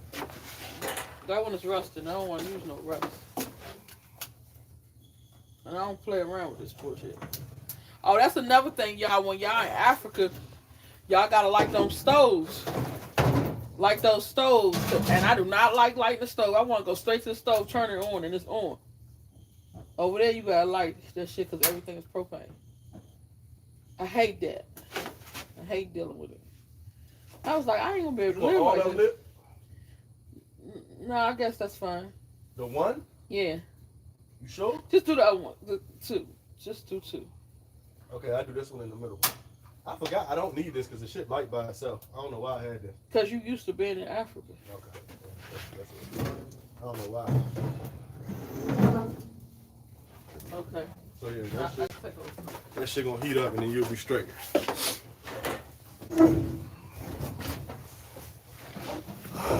But yeah, though. Yeah, that was just that's another thing that I wanted to discuss. Like I said, this live right here was basically gonna be about us talking about a couple of things. You know what I mean? So no, we don't got no sausage, we got hot dog. Sausage? I was going to get some bread. It's snowing in Detroit. What you gotta do is you gotta get one of these shelter things. You know what I mean? Then you gotta get one of them right there. That shit right there, you put that shit in the right place, that shit will heat everything around you. You feel me? Get 2 or 3 of them and get You a won't fire even know how pit. cold it is. I know it's cold as fucking Detroit. My homeboys in Detroit, my military homeboys in Detroit. And they snow be stupid. And We remember already you know. was in the hot tub? Yeah, me and my boy, we was in some foreign country and it was snowing. And we was in a jacuzzi. You feel me? And it was hot. It was snowing outside, but it was hot. We in that motherfucker drinking Hennessy and eating chicken wings and shit. I think it was like Lithuania or something like that. One of those countries over there across from Italy. Like we went to Modena, but I don't think that's what it was. It might have been Slovenia, because we went to Slovenia, and I think that might have been. It was snowing outside. We in like a little booth, and it was snowing outside, and we in the jacuzzi with nothing on Like but a our gazebo. shorts, like a gazebo, and we eating fried chicken and drinking Hennessy. Didn't even feel the cold. So get you one of them joints right there. You know what I mean? Set your porch up or whatever, your deck up. Put that joint towards like where the entrance is, and then if you can get 2, get another one, and bam, you'll be straight. No, the kids not asleep. They said they want to see you. They want to see me? Mm-hmm. Oh. The kids not asleep. They upstairs. Actually, we just gave them some stuff. She went in there to check on them, stuff like that. So they probably upstairs They eating. eating and chilling in their room and stuff like that. Mm-hmm. Somebody said, "Move over." Oh, that was Heather. Oh. Did you like Slovenia and Lithuania? Yeah, it was nice. Like I said, it's different when you go there to fuck shit up. Now, from when you go there to try to set up shop and live and stuff like that. So when we went to Slovenia and Lithuania, we had fun. I had fun. All I did, I got out of the military when I was 21. So I was underage and I got drunk every day. I remember it, but I don't remember it. That's how bad it was. We had fun. 21. You was young. Yeah, That's how old Diego gonna be. right. I went in when I was when I was 17. So I got out when I was 21. So like I said, that's all I did was drink. Somebody said the music video was nice. Are you gonna make more African? Yeah, we are. We actually talked to the guys who produced and did the video, and they real cool peoples, man. Like real quality people. Y'all seen the video. So what we want to do now is we want to get them work visas to come over here and just try to put them on with some people over here, some big type people, because to us it feel like they deserve that Way opportunity. More. Yeah. You know what I'm saying? It's kind of hard for them to get where they want to be, where they are. So we want to get them over here, let them do a little bit of work with us, let them get their name out there, and give them the opportunity that they deserve. And a lot of those, if y'all watch a lot of African movies, a lot of the African movies they produce them. They do African movies, African reality show now. They got an African reality show. They like, we need you on the set with us. So they want us to work together with that. And then they do one of the guys, he make beats like Zaytoven, like he is real good. He'll make a beat just off of you singing. All you gotta do is sing and he'll make a beat around your voice. And the other guy, he produced, he edit, no, he produced, he edit, he filmed, all that. So they like, man, get the stuff. We'll come over there. We'll stay with y'all. And I'm like, so do I got to pay y'all? They like, nah, you ain't got to pay us nothing. We come stay with y'all and we just work. We just make that shit happen. I'm like, okay, let's get it. Did I get my citizenship? No, I got my permanent resident card. I got my permanent resident card before I left. Some lady gonna say, with all these videos, you will never get your citizenship. I said, look, it's Ghana, okay? All you need is some money. You can make things happen, Captain. I ain't worried about it. I can call a few folks.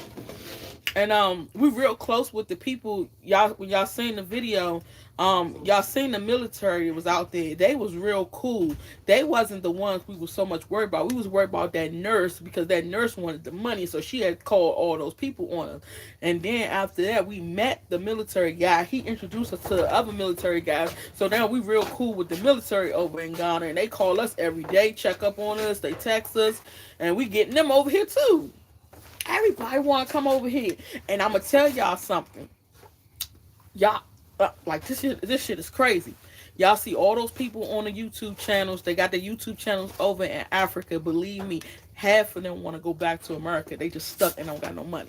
Then you'll see all these people talking about, oh, you don't like Ghana, you don't like this. Half of them want to come over here. More, I'll tell you, out of how many people? We met so many people. Mm-hmm. Probably about 20 people a day text me on WhatsApp asking me, can you please get me out this country? Can you please get me to America? We need to go to America so bad. Can you write me up an invitation letter, please? Like, you would be so surprised how many people want to leave Ghana. And everybody talking shit. And I'm like, half of y'all that's talking shit want to leave. Half of y'all that's talking shit ain't even in Ghana. And when I got over there, I seen a lot of the YouTubers wasn't in Ghana. They live in other places in Europe and all this. I'm like, damn, this whole time you making videos about Ghana every day and you don't even live in Ghana? Everything ain't what you see. My mother used to tell me, believe none of what you hear, half of what you see. Everything is not what you see. Y'all see this? Oh, shit. Shrimp and what the fuck is this? Oh, that's not even done, Kevin. No, I'm saying, what is it? Scallop. Shrimp and scallop on the Barbie. Yeah, y'all would be so surprised how many people just will want to go over there. They about to get brown skin out here. I like them like that. How many people want to just come over here and they just like, okay, I just want to just stay in Ghana for a little bit of time, do some work over there, make some money, use a couple people, and then go back to where I'm coming from. You'll be surprised. You put all of them in it? Yes, I did. You said they don't offer citizenship like that. I know what the rules are, but the rules are to be broken. Believe me, honey, especially in Ghana. Everything could be broken. Everything be broken. That's why I was talking to a lady over there, and she said, we went to the, when we met, go back to Africa. We were sitting at the swimming pool. We went to some hotel. I forgot the hotel. It was a nice-ass hotel, too. And we went to the swimming pool. It was a resort. Mm-hmm. And we was putting our feet in the water. And they came over there and said, putting your feet in the water is not allowed. You can't just sit right here and put your feet in the water. You got to pay, and you got to pay to swim. So if you don't pay to swim, you can't put your feet in the water. I said, is that a documented rule? And she was like, no. I said, do you have any forms or any paper or anything on the walls that's saying that you can't put your feet in the water? She said, no. I said, well, all I got to do is give you some CDs and I can put my feet in the water. She said, yeah. Everything could be broken over in Africa.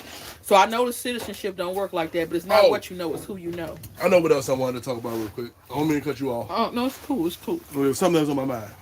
So, Yeah, they said if your dad had gone there, you should automatically get citizenship. And I did talk to somebody about that. I talked to the guy in immigration, one of the head guys in immigration, and he said as soon as I'm ready, he can do my paperwork and get it done. So I'm not worried about the citizenship, but I got my permanent resident card, so I'm good to go. I can come and go as I please now. All right, so another thing I wanted to address real quick is the corruption situation. And a lot of people say, how can you be mad when you can just pay off a police officer and you don't have to pay for the ticket, you don't have to go to court, you don't have to do all this other shit, right? And I say, yeah, you're right. That's true, because everybody don't want to go to court. Sometimes I don't want to go to court. It's cool to be able to pay that motherfucker $20 and get off on a speeding charge, and you don't got to go to court and stuff like that. But here's my thing, too. When you think about corruption, who does corruption benefit the most? A criminal, right? So when I was young and I was doing stupid shit, I would have loved to have paid a police officer and say, huh, man, take this $100 and act like it never happened. You ain't got to arrest me, right? But now, I'm an adult. You know what I mean? I try not to break the law. I try my damnedest not to break the law. You feel what I'm saying? So when I'm not doing anything and I still got to pay you, then now we have a problem. Now I got to pay you for doing nothing. That's not cool. You see what I'm saying? I'm not a criminal. I'm a law-abiding citizen. So why do I have to pay you like I'm a criminal and I broke the law? Here's another thing. You can go out, right, and you say, man, well, you could benefit from that shit, right? True. But check this out. Suppose the roles are reversed. Suppose somebody come and they rape your child while you're over there in Ghana. And you tell the police, I watched this guy rape my daughter. And the dude that raped your daughter says, here's 5,000 CDs. And the officer counts that 5,000 CDs right in your face and says, all right, cool, I'm going to let y'all deal with it, and walks off. The guy that violated your daughter or your child, period, gets no jail time, gets no justice, and now you got to handle that shit yourself. You see what I'm saying? Now you don't like corruption. So at the end of the day, what I've learned is either you're going to take the good with the bad or you ain't going to take none of it. You're not going to take none of it. I don't want none of it. Just go ahead and take me to court. Let me beat my charge. Because if the shoe's on the other foot and the motherfucker violate me, I don't want corruption to be the reason why my child or my daughter or my mother or somebody in my family does not get justice. Mm-hmm. It's so bad over there when it comes to that. I've talked to so many people over there, and they telling me stories like I went to jail for 6 months because a dude didn't like me, so he paid the cops to lock me up, and they locked me up, put me under the jail, and I was in there for 6 months, handcuffed to a damn wall, and I couldn't get out because he kept paying them more money, and I had to stay in jail. You don't like that corruption, do you? No, that's not right at all. You know what I'm saying? Motherfuckers keep talking about something, oh, but it benefits you. You can pay it and you ain't got to go to court. And they ain't got to do nothing. True. But you're the law-abiding citizen, so how often is corruption going to work in your favor? But when the criminal need to use it and he gets your ass fucked up, you know what I'm saying? Now, you don't like corruption no more because now it ain't working for you. Because you trying to do right, another nigga trying to do wrong, and he could pay to do wrong while you trying to do right. And somebody said, why don't people talk about this? Well, in Ghana, it's kind of like Vegas. What happens in Ghana stays in Ghana. They don't want to air out their dirty laundry in public. So nobody tells you because you see how they coming after us? They giving us death threats and all type of shit just because we telling our experience. So imagine if somebody knew something and they went and told everybody about it. Oh my God, I had these two dudes tell me stories about what they going through over there. And he said he was on Facebook telling the stories, and people start standing out front of his house. Mm-hmm. He said all these dudes just out front of their house. They'll jump you anytime. Kevin just told you all you gotta do is say thief, thief, thief, and everybody will jump you and beat the shit out you. Oh, and they run people over. Pedestrians they don't have no right of way. They run you over. I done seen 5 people get hit by a car. And the short period of time when I was gone, I seen 5 people. One girl got hit by a car and it flew her, and she looked at him and she got up and started walking again. I'm like, y'all used to this shit. Now y'all niggas talking about something. Y'all soldiers. Shorty was a soldier. Motherfucker hit her ass. She flew. She had her phone in her hand. She looked at that shit, shook that shit off, and kept it moving. Shorty was a soldier. Y'all niggas on here They talking get about hit by cars y'all a threatening all lot. that shit. Y'all ain't soldiers. Shorty was a soldier. And then that car accident y'all seen me put on there. I put this car accident a while ago. I said it was a bad accident, Ghana. The dude did it on purpose. The dude was in his way. He made that left. He was in his way and he knocked that nigga all the way across the damn street. They had to drag the nigga out of ditch. And I think he was dead. And guess who did it? He wasn't even breathing when I seen him. I think he was dead. Guess who grabbed the Ghanaian out the ditch and drug him to the car so he can go to the That hospital? guy. I did. That While everybody else was standing right there, I ran over there, found the dude laying in the grass, not breathing, picked his bloody ass up, pulled him out, checked his, gave him compressions, all that shit, drug him to the car, and then the police came over there. We put him in the car and they took him to the hospital. Imagine that time of night. Like, what hospital do you take him to? I'm asking what hospital he going to. They talking about the nearest hospital is 2 hours away. I'm like, what the fuck? 2 hours away, and he already not breathing. It's done. You know, it's like over there, your life don't mean shit. You can die, you can get hit by a car, and they don't even care. They just keep on going on. And we got it on video. Did you post the video yet? I posted the video. And that was the one where the lady was like, "This is not the time to be recording, ma'am." She was recording it because I jumped out the car and went to go help the dude because everybody else was just standing right there. This nigga got hit. Who hit him told me. The nigga who hit him was just standing right there mad. Yeah, he told me to turn that phone off. Turn that camera off. I walked past him, went over, found the dude. The dude was like literally 50 feet away from where the guy hit him. I went over there, grabbed him, was like, "Man, come on, y'all, I need help." We picked up his head. He was bleeding. Brought him out, and he started snoring. So I was like, okay, he just unconscious. He probably gonna be good. Then he stopped breathing again. By that time, that's when the police came and stuff like that, and we put him in the car because it seemed like ain't nobody else know what the fuck they was doing out there. They don't know nothing about no CPR, no first aid, no nothing. The police finally came. No PPE, no one of nothing. the military dudes came over there, but they act like they ain't know what the fuck they was doing. The police didn't even know what the hell to do. I was like, all right, come on, get him over here. I said, lay him down right here, elevate his head a little bit, whatever. You know what I'm saying? And they just standing right there like they don't understand what the fuck is going on.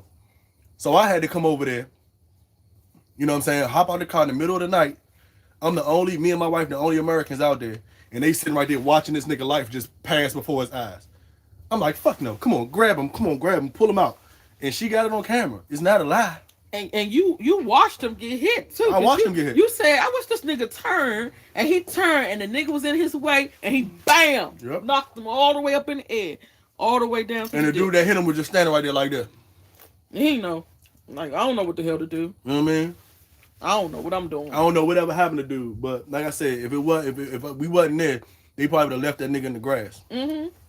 Ain't know what the hell to do. It's so sad. And then you talking about, oh, I'm so sorry, y'all. I did not get to go to the hospital. I was supposed to go to the hospital. Y'all got to see this shit with your own eyes. When you go to Ghana, visit the hospital. The hospital looks like a house, basically. You go in there, it's people laying on the floor that just gave birth with their babies. They don't have no beds. People just all over the hospital dying, leaking out. And the reason why they're not doing nothing for them, because in Ghana, when you go to the hospital, you have to pay for everything. So y'all know in America, when you first go to the emergency room, the first thing you do is go to triage. They're going to take your vital signs. They're going to see, what's your chief complaint. You got to pay for that part. Then your next part you're going to go to is you're going to talk to the payment people here. You're going to talk to them about your Medicaid, your Medicare, or whatever, your other form of payment, or your self-pay, or whatever. You got to pay for that part. Then your next part is you're going to go in and do, the doctor going to come in and see you. You're going to sit and wait for the doctor to come see you. Every part that you go through in the hospital, you have to pay for each part. Now, if you go to the part where you say, all right, I paid for triage, but I ain't got no more money, you won't be seeing the doctor today. Where your ass lays, where your ass gonna stay. That's how it is in Africa. And Ghana, stop saying. In Ghana, okay, I'm sorry for saying. People gonna take that shit and they're gonna flip it and they're gonna put a new video on something. She's talking about the whole Africa. Okay, that's how it is in Ghana. You pay for each part. You don't got no money, you won't get no service. And they are all laying there just hoping that somebody brings some CDs so they can get seen. Because if not, they gonna die and leak out. Whatever the problem is. And so many people die and they just sweep it up under the rug. Like, who cares? Then we done talked to so many people who say that it's witches in the market. So you got to be careful when you go to the market. Where the market's at? Kumasi, um, the market in Cape Cod. It was so many people telling me, I'm like, these witches, what the fuck are they doing? What's going on? They talking about they working roots and witchcraft and they'll poison you. And I'm like, let me get the fuck out this country because y'all got too much shit. It'd be the same person who tell me, y'all stay. We love you guys. Shout out to somebody. We was on our live, and a lady was like, she was trying to get us to come to her house, and there was some people from Ghana that was on the live chat was like, don't go to her house. Whatever she need, make sure y'all address that outside, but do not go to her house. Shout out to y'all. Yes.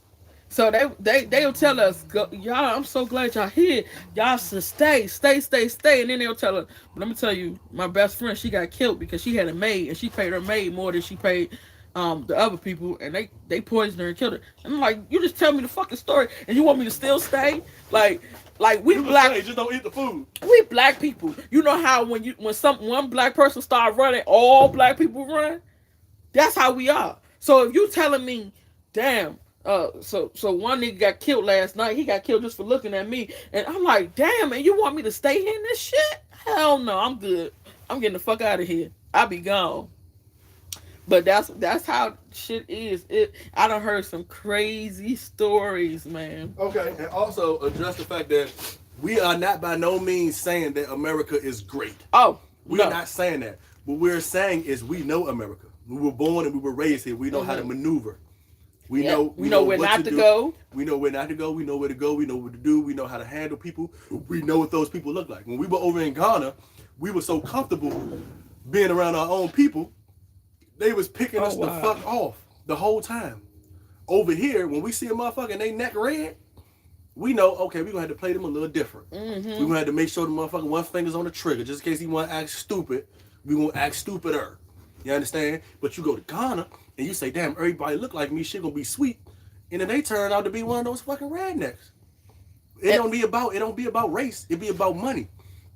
So over here, we're not saying that America's great. We're not saying that, you know, America doesn't have problems and all that other shit. We just saying that we know how to maneuver over here. We are comfortable over here.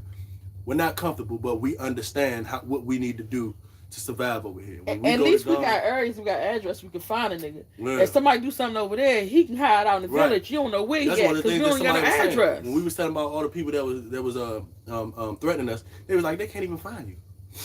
Y'all could be in the same city, 2 streets down, and they wouldn't even know because they don't have addresses. Right. So what are you going to tell them? The only way he'll find you is if you pin your location and send it to him. Other than that, y'all could be on the same block and he probably won't even know you there.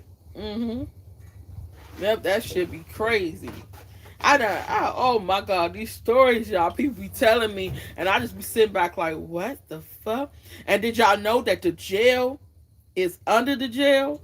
You know, ever heard that saying to say, we're gonna put your ass under the jail? We're gonna put your ass under the jail? They jail is under. You walk over top of them and you see all those inmates in the cell, and they supposed to be like one cell probably supposed to have like 2 or 3 people in it. And they got about 1,000 people in one cell. Let me ask you a question. What does that remind you of? When they say that people are under you and they walking over top of you, they look down into your cell, right? What does that remind you of? Does that remind you of how they had slaves in the slave ship? They had them below deck to where the white man would walk over and look down at the slaves chained up. And he'll say which one he want to rape tonight. And now they doing that in Ghana jail. They have it to where they walk over top of their prisoners. Mm-hmm. That's what y'all want? That's peaceful, right? They got kids in the jail with adults. They got pregnant women in the jail. We over here with the oppressors, right? But y'all got your own people taking the same things that they did to the slaves and pressing it on the Ghanaians that lived there. Mm-hmm. They got niggas under the jail. Do you understand what I'm saying? The COs is over top of these niggas in the cell. And they standing up to sleep because it's too many in one cell. They don't have nowhere to lay. So they staying up to sleep. Shit crazy over there. Man, I'm telling y'all. But we in Babylon. And then they don't even eat. And they saying 2 or 3, 4 days they haven't ate because it's not enough food for them. And I'm asking one of the inmates. I said, do y'all at least get some fufu? He said, fufu's too good. Fufu is too good for us. They don't give us no fufu. And like I don't know. Fufu is supposed to be this high priced food. Like Fufu costs $1 on it. It costs 1 CD on the street. 1 CD is equivalent to like you 13 cents. You could take 4 CDs and buy you a nice meal with some okra soup and some fufu. They say they can't even get that. When we was out, we would always encounter kids, and we would give them CDs at a time because that's all they needed to get fufu was 1 CD. Oh yeah, the little boy in the store. Little boy in the store. Food. And all the Ghanaians, and it was like, oh, thank you so much. Da, da, da. They wasn't giving them shit. But when we gave him the money, they was like, oh, you're good people. You're good people. No, he was just a little kid. And he wasn't asking for the money. He was saying that he was hungry. We gave him the money because we asked him, okay, what do you want? He says fufu. Fufu is 1 CD. We gave him 1 CD. Then we gave all the rest of the kids CDs. You see what I'm saying? Mm-hmm. But the point is, the shit is 1 CD. That's 13 cents. No health department. But they wasn't trying to, they don't even eat that in the jail. It's nobody over you. That's why they say it's freedom. That's when they talk about freedom. They saying that because they can open up an establishment and there's nobody on their ass saying, hey, make sure, there's no mice or no roaches or in here, y'all preparing the food right. None of that. You ain't got nobody over you like that. What I've learned, my rendition of the saying that there's freedoms is that there are rules but no regulations. Mm-hmm. You know what I'm saying? So you can say, okay, well, you got to have a driver license to drive a car, right? But you don't have no regulations, meaning you can have 13 kids in the car with no car seat, won't nobody say nothing. Nobody ever talked to us about a seatbelt. You know what I'm saying? No seatbelt. You can have that shit. So you got rules, but rules, like she said, rules are meant to be broken, especially when you got the money. And if you don't have no regulations to back them up, then you basically don't have anything. You have a knockoff version of anarchy, and that's what it is when you look in the streets. And it's I hate to put it like that, but it's primitive. You look around and you see shit and you like, man, what the fuck? Like, y'all haven't evolved from this way of thinking yet? This motherfucking, oh, I gotta get in front of this motherfucker and I don't care what he thinks type shit. Mm-hmm. Motherfuckers pissing in the streets and shit, like in front of people, women and children. A nigga will pull out his little dick and just get the pissing right in front of you. Oh, and don't go out in the morning and see all the kids taking showers in the street. They out here taking showers right in the middle of the street. Ass naked kids, women, not women, little girls, little boys, all that type of shit. I seen one lady, we was in prime, and she was walking across the street and she had her little baby. Her little baby couldn't be nothing but 3 years old. The little baby, 3 years old, only she got on is a t-shirt. She didn't have no underwears on, no pamper, no nothing, just a t-shirt.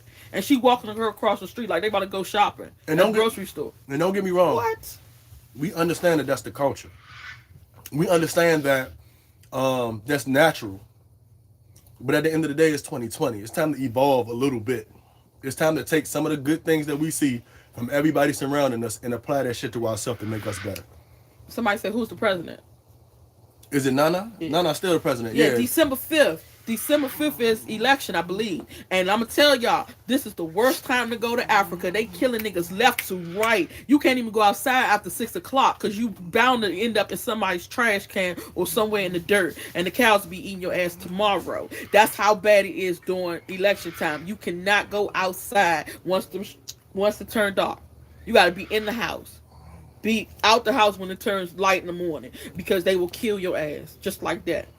And my crazy ass running up talking something for more fun. They like, what the fuck you just say? Hold the fuck up. It's not that bad. Get my ass killed over there. Brianna, they said it's not that bad. Tell us the part where we lying about. Yeah. Brianna. I'm listening. Said it's not that bad. Tell us what we lying about. Shit crazy over. People ain't gonna tell y'all the truth. They gonna sugarcoat that shit. Whoever the admin is, let Brianna, the one with the picture of Africa. Like usually, when I see somebody with an Africa picture or some shit like that, I don't even want to hear what they got to say because they biased. They not even gonna give you a chance to say what you got to say. Yeah, I want to hear it too. I want to hear the part too. Oh, you said the election part. They don't kill that much. That they much? Don't kill that much. So they kill a little bit. A little bit is enough over election. They kill a little bit. That's your rebuttal. That's what you going with. It's sad when you can't go outside because the street lights are on. Like we kids. They don't kill that much. That's your final answer. So you talking about politics? They don't kill that much. That's You should see the what people we running want. in the house soon as the street lights come on. And you only got about 5 or 6 street lights. Soon as the motherfuckers come on, everybody run. Oh, we gotta get in the house. We gotta get Oh, in the house. you Remember we was said at the they beach? don't kill. So is it that they don't kill that much or they don't kill? Brianna, I'm trying to understand. Meet me halfway with this. I don't want to have to put another video up about them killing people during election time because then people gonna say, "Oh, she's tarnishing Ghana." I don't want to have to do that again. But I come with receipts. I come with straight facts and receipts, and I can call about 10 Ghanaians and ask them what happens during election season, and they'll tell me the same thing. Election time, do not go over there. I thought it was gonna be bad over here on November 4th. No. Mm-mm. Now, I know they kill globally. We get it. But we ain't talking about global. We talking about Ghana. So people know. The thing about it is, America is on the front line. So whatever goes on in America, the world is watching. Yeah. We already know that. And one thing about it is, when people talk about America, we don't get butthurt. We don't get offended. Exactly. That's why we left. We don't get offended. If a motherfucker say, man, black people need to get their shit together, yo, they're killing each other like flies. We get it. And we not upset when you tell us about it. Nope. We will be the first motherfuckers to tell you, yeah, them niggas stupid as shit. There's them young niggas out there doing that shit. That's what it is. Them motherfuckers stupid. They ain't got no guidance. We understand that. But the problem is when we say, oh, well, this is what Africa needs to be. Oh, no, they don't. Don't disrespect the motherland. Ain't nothing wrong with them. They don't do nothing wrong. They right. Y'all disrespecting them. No, that's not how it works. When y'all say shit fucked up in America, we be like, yep.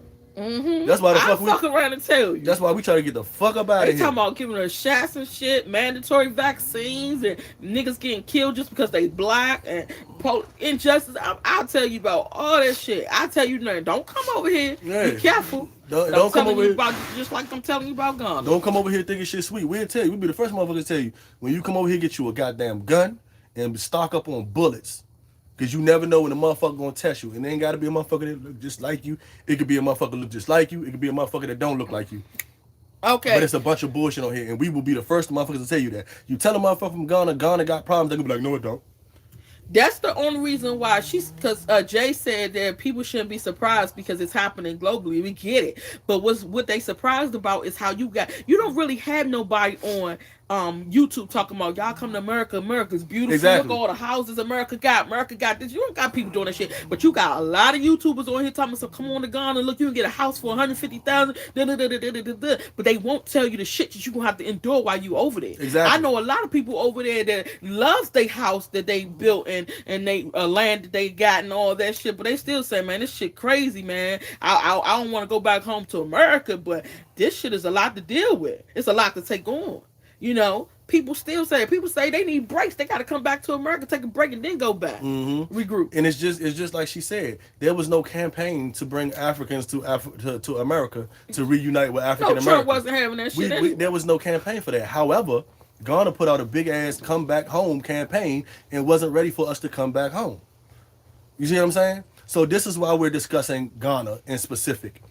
Because we went to Ghana because we were called back. Not by the regular Ghanaian, not for the motherfuckers out there selling shit on their head, by the government, by the economical structure of Ghana, because that's what it was. It was an economic move. And it was a stimulus check. So at the end of the day, exactly, Ghana did that for their own benefit. That wasn't to help us. That wasn't to help us heal. That wasn't to bring us home. We were a fucking stimulus packages for Ghana. That's what we were. And we were invited for that stimulus package, and then we come over there and they not even ready. They don't have fucking paved streets. 10% of the streets are paved. 90% of the people are below poverty.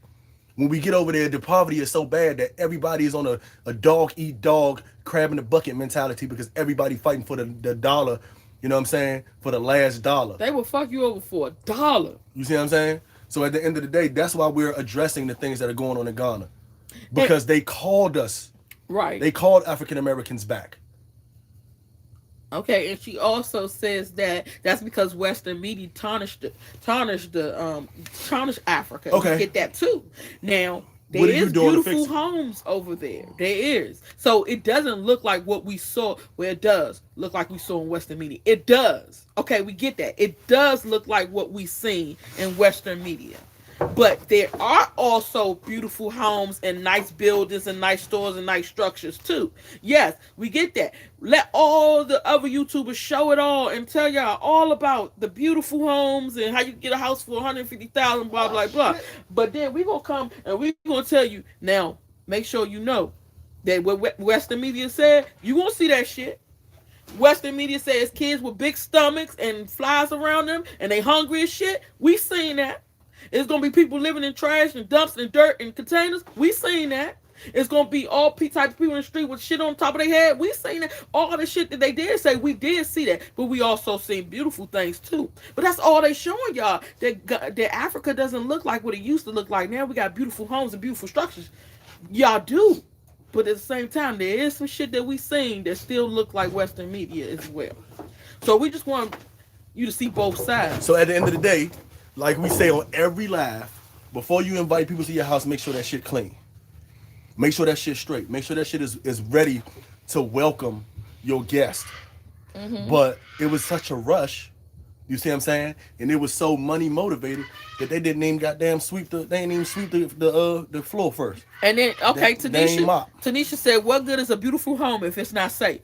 That's true. And that's the reason why you see those big compound walls and you see the barbed wires on the wall, because it isn't safe. It isn't at all. I had heard so many stories about people getting a house robbed. One lady told me this shit before I even went over there. She told me the worst stories ever. And I went back to the guy who sent it to me. And I'm like, why the hell did this? You didn't tell me about it. She said, oh no, she lying. Don't even worry about it. She told me, she said, I was married to this Ghanaian. I went over there to see him. We got a nice ass house.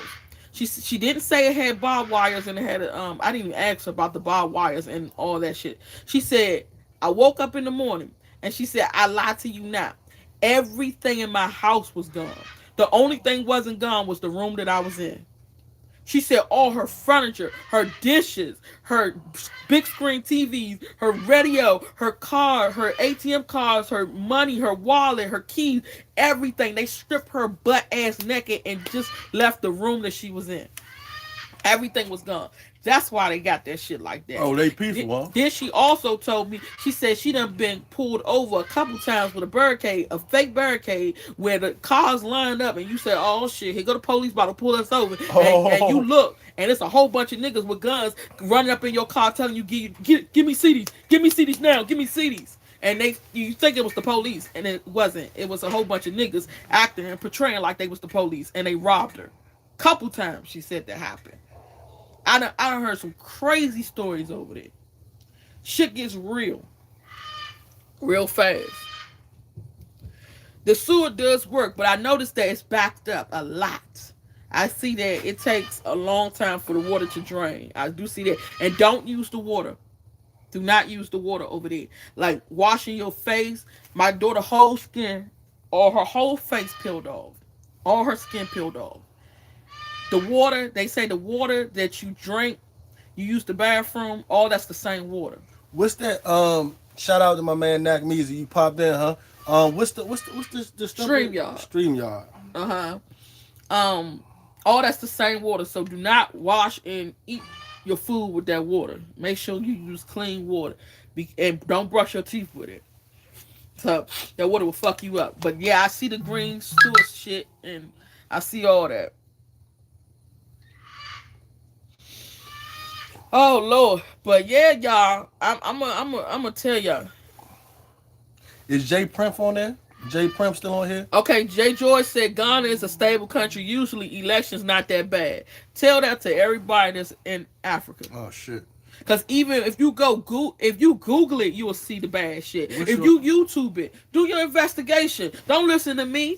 Go to I'm just K&K squad, the liars, the scammers. Don't listen to me. Just do some research. Look up on YouTube and see what election look like in Ghana during election time. Go to your email and put that 6-digit code in for the StreamYard situation.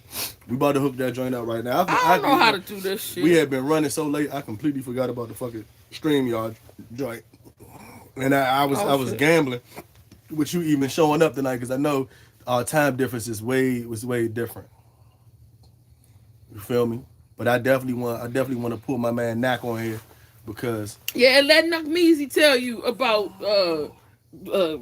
what you call it, election time. He was over there in And Ghana like I too. said, my man Nat, he be out here, he be doing it. So at the end of the day, I need to he bring always very, very intelligent, some. Yes, always articulate.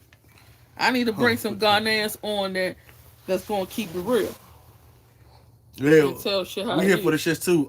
Anybody that's a moderator, let them go for a minute.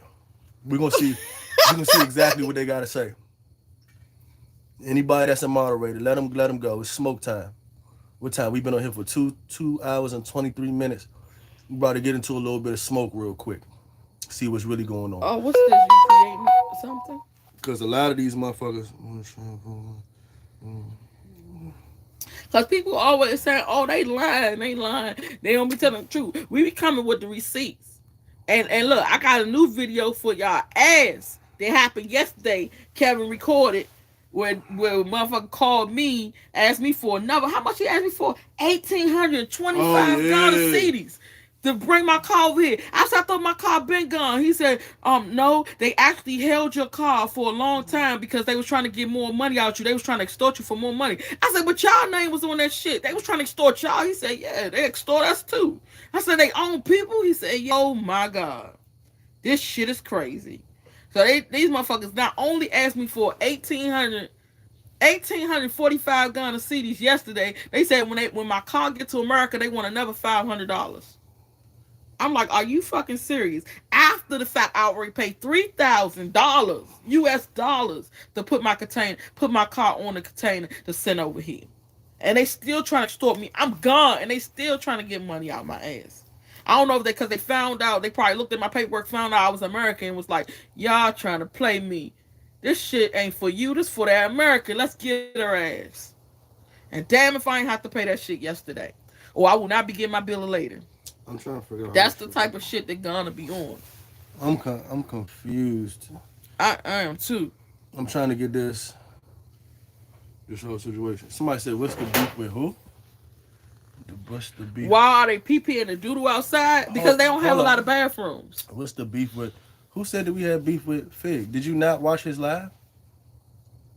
Did you not watch his live? There's no beef with JT. Mm-hmm. Even at the end of his live, he gave us a shout out. He gave us like a couple of shout outs. He even said that he was honored to have us on his live because we are superstars. So where would you get beef from?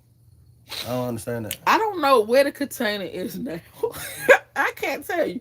I can tell you that my cars are finally coming from Europe. It went on a world tour, and it's on its way Friday. My other container is in Savannah. I can pick that up on Friday, but it's hard to get people to move it. Exactly. But that van that's coming from Africa probably won't see that joint till next month because they held it. And that whole time, I'm thinking it's on the ship. It was supposed to be shipped off right before we left. That whole time they held it so they can get more money. They kept talking about something. I think the car's stolen. Even though they got the paperwork right there, they said, I think the car's stolen because who would take a car and send it to America? Usually cars coming from America going to Ghana, not Ghana going to America. So I think the car's stolen. So they sat on it. That's all. So hold up, I gotta. And they charged me. What they charged me, Kevin? What you talking about? Penalties and some fees. And, not the marriage. Turf fees. Turf. That's what it fees and all types of shit. And I said, y'all charging me that? It ain't even my fault. They said, yeah. So they said you gotta stop this live and do it from a laptop or something. Oh hell no! I don't know if we can do that. You got a laptop, don't you? I got Upstairs. my MacBook is upstairs. You never use it. I'm gonna steal that joint. All right, go get it. No, I'm not gonna get it right now. I'm not walking my fat ass all the way upstairs. That's right. Far as hell. What you want to say? The fact you make it seem like y'all came out there to complain. Yeah, I seen that. But the crazy part about it was, I just seen that. Like, that video was probably like 3 or 4 days ago, right? And we went on his live yesterday. And like I said, he said what he had to say. He was like, yeah, man, y'all know y'all was out of pocket, boom, boom, boom, boom, but I still love y'all. I fuck with y'all. Y'all go follow K Squad, this, that, and the third. You know what I mean? And then I literally just seen that video that you were talking about. I just seen that video, today? Yeah. And I was like, damn, this nigga was talking big shit about us a couple days ago. But when I went on his live, like I said, he said some little shit, but it was all love though. So I don't know, man. Like I said, man, YouTube funny, man. YouTube funny. Motherfucker be talking shit about you, talking about yada yada yada yada, They don't and have to then bring the then it's all laptop. love and all that shit, man. I don't know, man. Like I said, They don't have to bring the laptop to the door. I'm just me. So I don't know how YouTube play by different rules. You know what I mean? Yeah. 1 minute they fuck with you, and the next minute it's some crazy shit. Hey, kid. Kevin. Yes. They don't have them. I told her. I already texted her. So I don't know, man. Like I don't have no beef with him. You know what I'm saying? 'Cause like I said, he was all giving me shout outs and shit like that, whatever. So did you see any of the same people at the airport when you left and when you arrived? I'm not even sure. We seen the army people. I mean, yeah, of course them, but The army people was there. We encountered a couple new bitches. said, do we got snacks? Of course we got snacks on deck. Are you crazy? Y'all got snacks. Do we got snacks? That's another thing that I've noticed about you know a lot of the people over there. Like I heard they try to go at Art Kathy. You know what I'm saying? I don't understand that shit. Oh, let's address R. Kathy. So every time I said the R. Kathy did not scam us, people keep talking about, well, yes she did, yes she did, yes she did. I really don't think R. Kathy, like deep in my heart, I know when people some shit and when they not. I really don't think R. Kathy scammed anybody. I think what R. Kathy did was put that shit in Quasi hands to hold. And Quasi was supposed to run that shit because Quasi is the one who called me. Quasi was the one who supposed to told me he gonna sneak me over the border and shit. And when I get to what's that place called? Senegal, he gonna get me over because Gambia was closed. So I really feel like, cause Quasi seemed like he kind of like he between radio stations and shit. He don't seem like he got it all, kind of a little staticky a little bit. So when he talking to me, I'm like, this nigga going all off subject. We talking about some one thing. I'm asking him, what you doing with them people? Cause they got some Gambians in this room and everybody on computers. So I said, what you doing with them people on computers? He like, oh, I do taxes and I come over to America a couple times a year, and I get my taxes and I come on back. I said, that ain't got shit to do with what I'm asking you. I'm asking you what you, I teach a lot of stuff. See, I've been here for 10 years and I've been teaching this and I got 7 wives. And I'm like, you going all off topic, all off subject, and nigga a little dizzy a little bit. Okay, I'm gonna go get it. I'm confused. The nigga a little dizzy. So I'm trying to figure out what the hell is going on. So what I think happened is she put it in his hands and he fucked up and he fucked the money up. And then he gave it to everybody else and start bringing in Rain and all these other bitches to do this shit, and she got fucked up. But I really don't think our Kathy scammed anybody. What I do think is they had shitty business practices.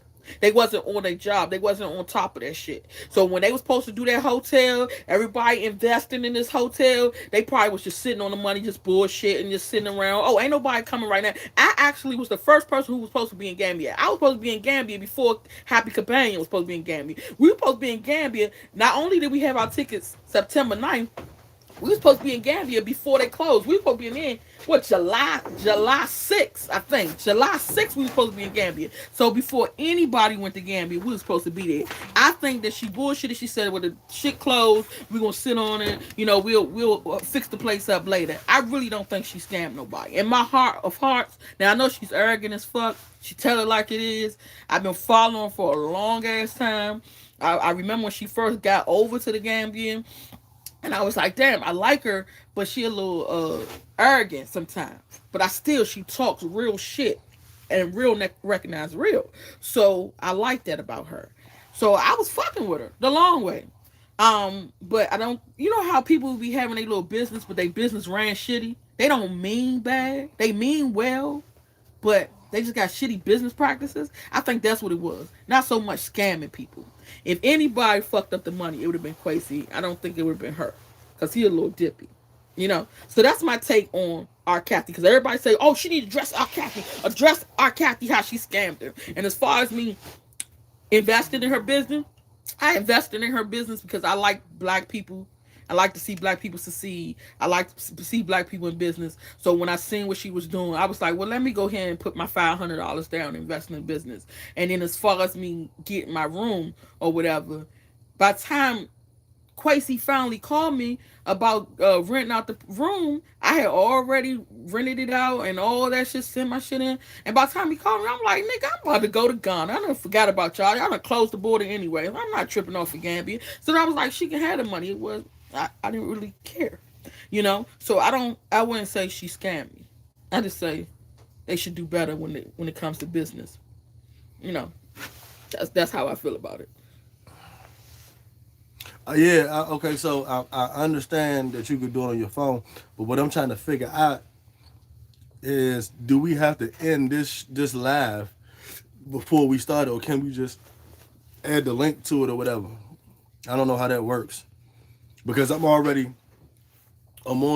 it right now, so I'm trying to figure out, can I link this one that we already on to StreamYard so I can put the link in here now? That's what I want to know, without having to Cause I have this shit too long. without having to start the whole stream over. And whoever still We got 404 people on here right now. I don't know how easy that's gonna be for everybody to transition to a new live. You gonna lose a lot of people. Somebody said, "What do you think about the Bag family?" I love the Bag family. Yeah. I love the Bag family. It's a couple of things that I looked at and be like, man, y'all niggas tripping. Like, I remember one time, the mother, Sweet Juicy Mama, I think their car had fell into the ditch, Yeah. and she kept telling them the right thing to do, and him and his sons they wasn't trying to listen to her. Like, she was like, "Oh, just put this right here, and you can fix it, and it'll come up." And they was like, "No, we're not doing it that way." Like 8 hours later, they was still trying to figure that shit out, and then they end up doing what she said do, and the shit worked. And I was like, "Bro, why you didn't just listen to her from the jump?" Mm-hmm. Like, that shit is crazy. But I love the Bag family. We, like I said, them was another set of people that we watch faithfully, and I love the Bag family. I fuck with the father. I fuck with Rick. The daughter, what's the daughter name? Ricky, Robbie. Ricky. Denise. Ricky Denise. I fuck with her. And then they came from here too. Yeah. They came from here. Our cap came from here. We came from here. And I like Blacks. Well, I did like Blacks until she came on my page talking about all they scammers. I mean, she said they actors, whatever. And I'm like, man, you grown woman, make up your own decision about us. Don't go off of what people say. As soon as a nigga tell you we actors, y'all, oh, I'm not gonna talk to them. I was gonna invite them here. Yeah, don't do that. People have even been attacking Bag family. The Bag family don't fuck with nobody. Now, of course, everybody, no road is gonna be easily paved when you going from one continent to another. You know what I mean? So you can't expect everything to be peachy. But motherfuckers is actually attacking the Bag family right now. You know what I mean? They are, and if y'all watch this, Rick, Sweet Juicy Mama, no disrespect, but they are elders. You know what I'm saying? And you got motherfuckers just going at their neck for absolutely no reason. Like, y'all, like I said, it's a lot of y'all niggas out here cowards, man. You know Somebody what I'm saying? said, why is the skinny cows walking around? Bag came from Tennessee. Yeah, Bag did come from Tennessee. Oh, they did? Yeah. I thought they came from Atlanta. Right, well, I don't know how they come from Tennessee, because I called Sweet Juicy Mama and she told me the dude number who worked here at Savannah Port, who did her containment. But you got to think about it. She got to know somebody from Georgia, because ain't no port in Tennessee. Oh, okay. They not by land, okay, yeah, so they right. got to come to Georgia, to Savannah. My bad. I'm sorry. To get across the water. I'm sorry, guys. I'm sorry. Okay, somebody want to know why is it dirty ass cows in Africa? Okay, so the cows are skinny like that because it ain't enough food for the people. So damn sure ain't no food for the cows. But the thing is, we saw a cow at, where was we at? The art center. It was one single solitary cow, and he was old and he was sick, and he was walking so slow. And I said, Kevin, where the fuck is he going? He said, I guess he gonna take his dirty ass home. I don't know where the nigga home was at, but this nigga was walking through the art center, just so tired, so filthy. I was like, man, please help him. But I don't know why the hell. All right, they so damn skinny. Hold on. This is okay. So, Nak, I need you to fuck with me real quick. So if I end this live, right? Do I go off a stream link, or StreamYard to do it because I don't understand how I'm supposed to do it. If I end the live, you would enter the live and then I'm trying to understand how it works. Somebody said, "Can they do an interview with us?" I had comment under there earlier today and gave you my email address so we can hook it up. kksquadrons@gmail.com. So you can email me. If y'all email me and I haven't got back to you, please don't charge it to my heart because I just been dealing with a lot with these contractors all week, trying to get them to do shit right. All right, so we're gonna try to do this on this phone. Well, you can't do it on there? No, but it's easier to do it on here from what I understand. You have to post a link to StreamYard in the chat. You on two different phones though. Oh, you got to be on the same phone. I thought you had to be on the computer. All right, hold on, y'all. I'm trying to figure this out. No, you can do it on here. So you want to do it off your phone? Let me see. Let's go to StreamYard. What is it? You gotta go to the email and all that. Yeah. So go to StreamYard, and all you gotta do is put in the email and all that shit because we already in there. Okay. Log in.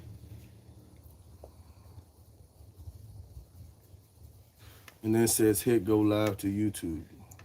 Okay. Y'all know I'm a little dippy too in between channels. So just bear with me. I don't know how to do all this shit. Okay, just bear with me because we gonna get it. What you doing? I'm waiting for the code to come up. You gotta log in with the code. Every time? Yeah. That's crazy. All right, so while she doing that, we about to click invite from the on the computer. Okay, so she about to do it off of her phone. And that on the street, and the room will show up. Just bear with me, y'all. It's those American snacks making you slow as fuck with all that GMO and red dye 40 and I told you stop drinking fruit punch. Fruit punch to give you short-term memory loss. Daggone Pepsi is aborted baby fetuses. Be having fucking around and have autism about this motherfucker. Like, why the fuck is it not coming to me? See, I sit here. I did the right email address, right? Oh shit, right here. Yeah, I did the right email address. Oh, got a is that supposed to have I did it on a period in the back? Okay, there you go. There you go. Y'all just taking a little long. All right, we coming. We got some Ghana internet over here. I had to pay Vodafone. Okay, create a broadcast. Okay, what we gonna title broadcast? Join us. Okay. This our first time, y'all. Hang in there. Okay, I'm about to tell them. Oh, my slow ass. Okay. Create a broadcast.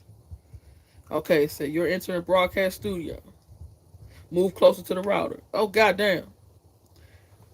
Allow the mic. I'm coming. I see my face right there. Display name. Look. We're gonna say. So the name of the broadcast apparently is gonna be Squad Up. Okay, so it's in it. Okay, go live. Okay, we see it. We see go live. Join us. You're live. Okay. My retarded ass did it. Yeah. Oh shit. So now what we supposed to do next? I don't know. I guess this is YouTube, right? We live, y'all. Okay, so we live. Okay, hold on. So now it say live viewer comments show up here. But ain't all right, so y'all gonna have to roll out and come to the new one. It's called Join Us. So we're gonna end this live right here. Are you sure? Cause you don't know what you talking about either. I guess. Ask Knock Measy. Knack, I hope you still there. Because we Because old. we got this I new can't shit figure going this on, shit out. y'all. Post the link in the chat. Oh, post the link. Okay, so where's the link at? Okay, I see 2 people looking at us. Banner brand. Where's the link? Wait. I forgot all about the link part. Hello, yo, it's working. Okay, Ricky. I see you, So where baby. do you get the link from? I see you, big baby. Okay, hold up. You got it. So where's the link, though, y'all? Broadcast. Check broadcast info. Okay, let's say join us and let's say public. So where? the Okay, link so I is in see the they here. browser. 16 people here. Okay, so No, Kevin. I don't think you're supposed to do they that. said the link is in the browser. It just say StreamYard in the browser, StreamYard.com. Okay, I see Alright, you. I'm I see fucking you, Tanisha. confused. But I don't see no It should say invite. invite. I seen something that said guest. Invite guests. Oh, okay. Oh shit. Okay, Okay. I see you. So Now what the fuck to do? Copy to We the copied clip, it already. Copy to the clipboard I did already. and post it in the chat. So Post it in here. yes. Okay, in the comments. Yes. Hey, Heaven. Okay, how the fuck you post in comments? And that's something else we got to do. Post comment. Post comment. Okay. Oh shit! I pushed. Oh fuck me. Alright, we're Hold on, y'all. Alright, so y'all leave this one. Hold up, Kevin. We gotta talk. We gotta see what we gotta do first. What the girl say? Do that we just did, So and that shit worked. Go to She said, guest. "Yes, okay. Invite a guest. Invite a guest. Copy to the clipboard. Okay, it's copy. Now go to Comments, and we go to comments. Post comment, and we go right here. We hold. No. No. It's telling us to chat. Okay, yeah, this is what we're supposed to do, right? Yeah. What the fuck? Oh, this ain't right. We can't even say no. Oh, there you go. Okay, we look like some damn retards doing this shit. All right, there you go. Boom. All right, so yeah. Okay, so now what that's supposed to do? Okay, so It's supposed to tell everybody, come on? What is it? I don't know. Okay, so Put link in the chat. We got the link in the chat. Okay, so let me go to this one. So are they supposed to leave off of here and come to here now? Yes, everybody's supposed to be on this one. So Squad.